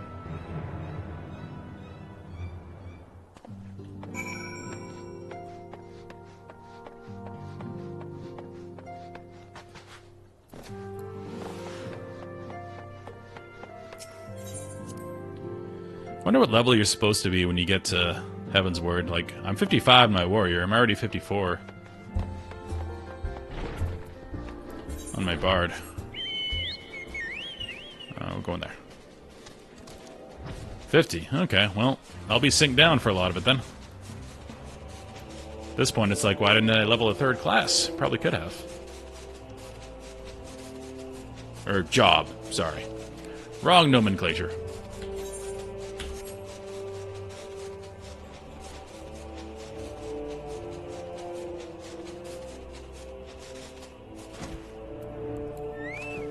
What's up? You would aid us in the rescue mission. We are in your debt, Warrior of Light. Now time is against us, so allow me to brief you on the situation. The Guardians fell upon us without warning, wounding poor Resh and hauling her away to the castrum yonder. Outnumbered as we were, it was all we could do to flee and regroup. Even as we speak, the Guardians may be interrogating Resh, or worse. With her hurts, I fear she will not live long. She will not long survive their attentions. We must rescue her without delay. Our order may yet be in its infancy, but the bonds that bind us as strong as Mithril. None of us will stand by while a comrade suffers. We, the remnants of the Fourth, will infiltrate Castrum Sentry. Please help us find Resh before it's too late. You're all to 60, you haven't started? Yeah. Seems like that's the case, so I probably could have done another job, but I'm not bent out about it. A lot of the early jobs didn't really interest me. I think Black Mage has a cool playstyle, but I don't know, it didn't seem right, my giant dude casting spells. I like the feel of characters.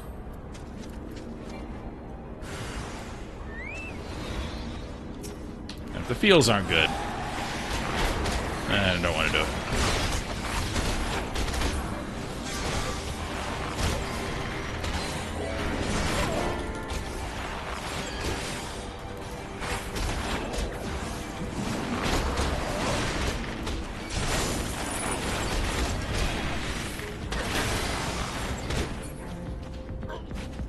Use a game.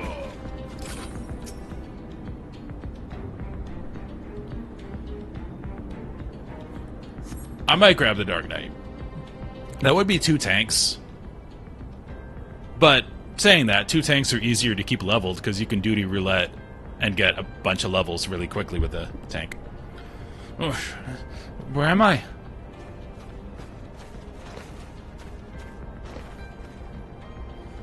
Yes, thank the gods we found you.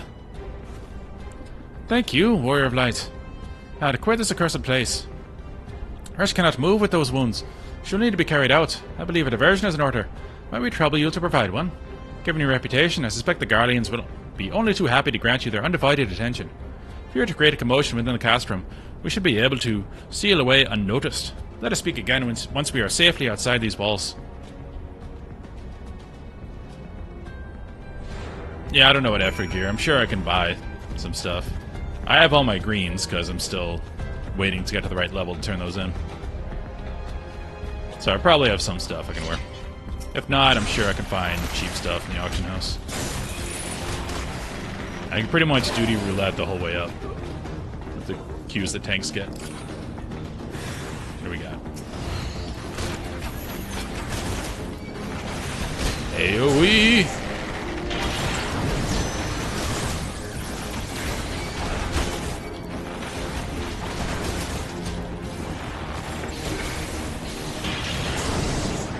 That did not hit me.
Yeah, I'm gonna try all of them.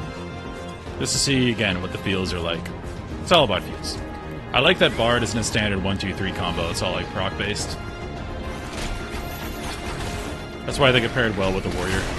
Because Warrior is 1-2-3, 1-2-3, and then you throw in OutGCDs. Whereas Bard is basically just heavy shot, and then everything works off that. All your other cooldowns and dots and stuff. So, it feels different.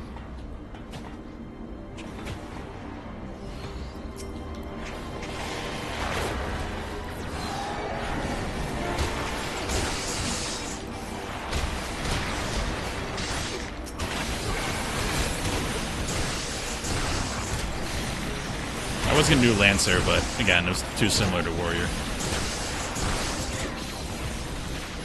All these guys stun. I don't think arm's length stops that. Let's just push back.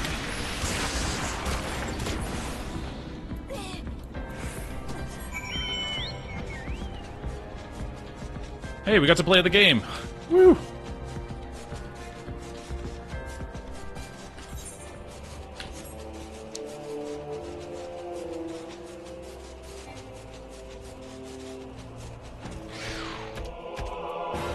relax.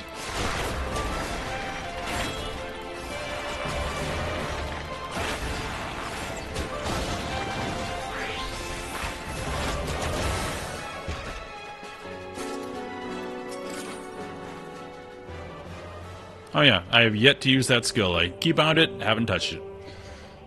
I awaited your return most anxiously, my friend. You've done us a great service indeed. Thanks to your aid, our comrade Resh is safe, and we suffered no further casualties. Words cannot well express my gratitude. All that is left is to report mission success to Commander Leveilleur. Leveilleur. I shall go ahead to the Rising Stones. Alright. But with that, I do have to get ready for work. It's about that time. But it seems like every stream title I put in is finishing. The realm reborn, on to Heavensward, on to Heavensward, on to Heavensward. And we have yet to go on to Heavensward. My warrior is 55, I believe. Yeah, 55. That's why I've been doing this stuff on the old Bard.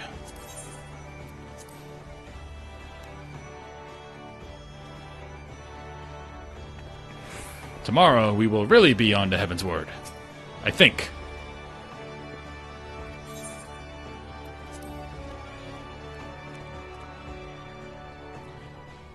Alright.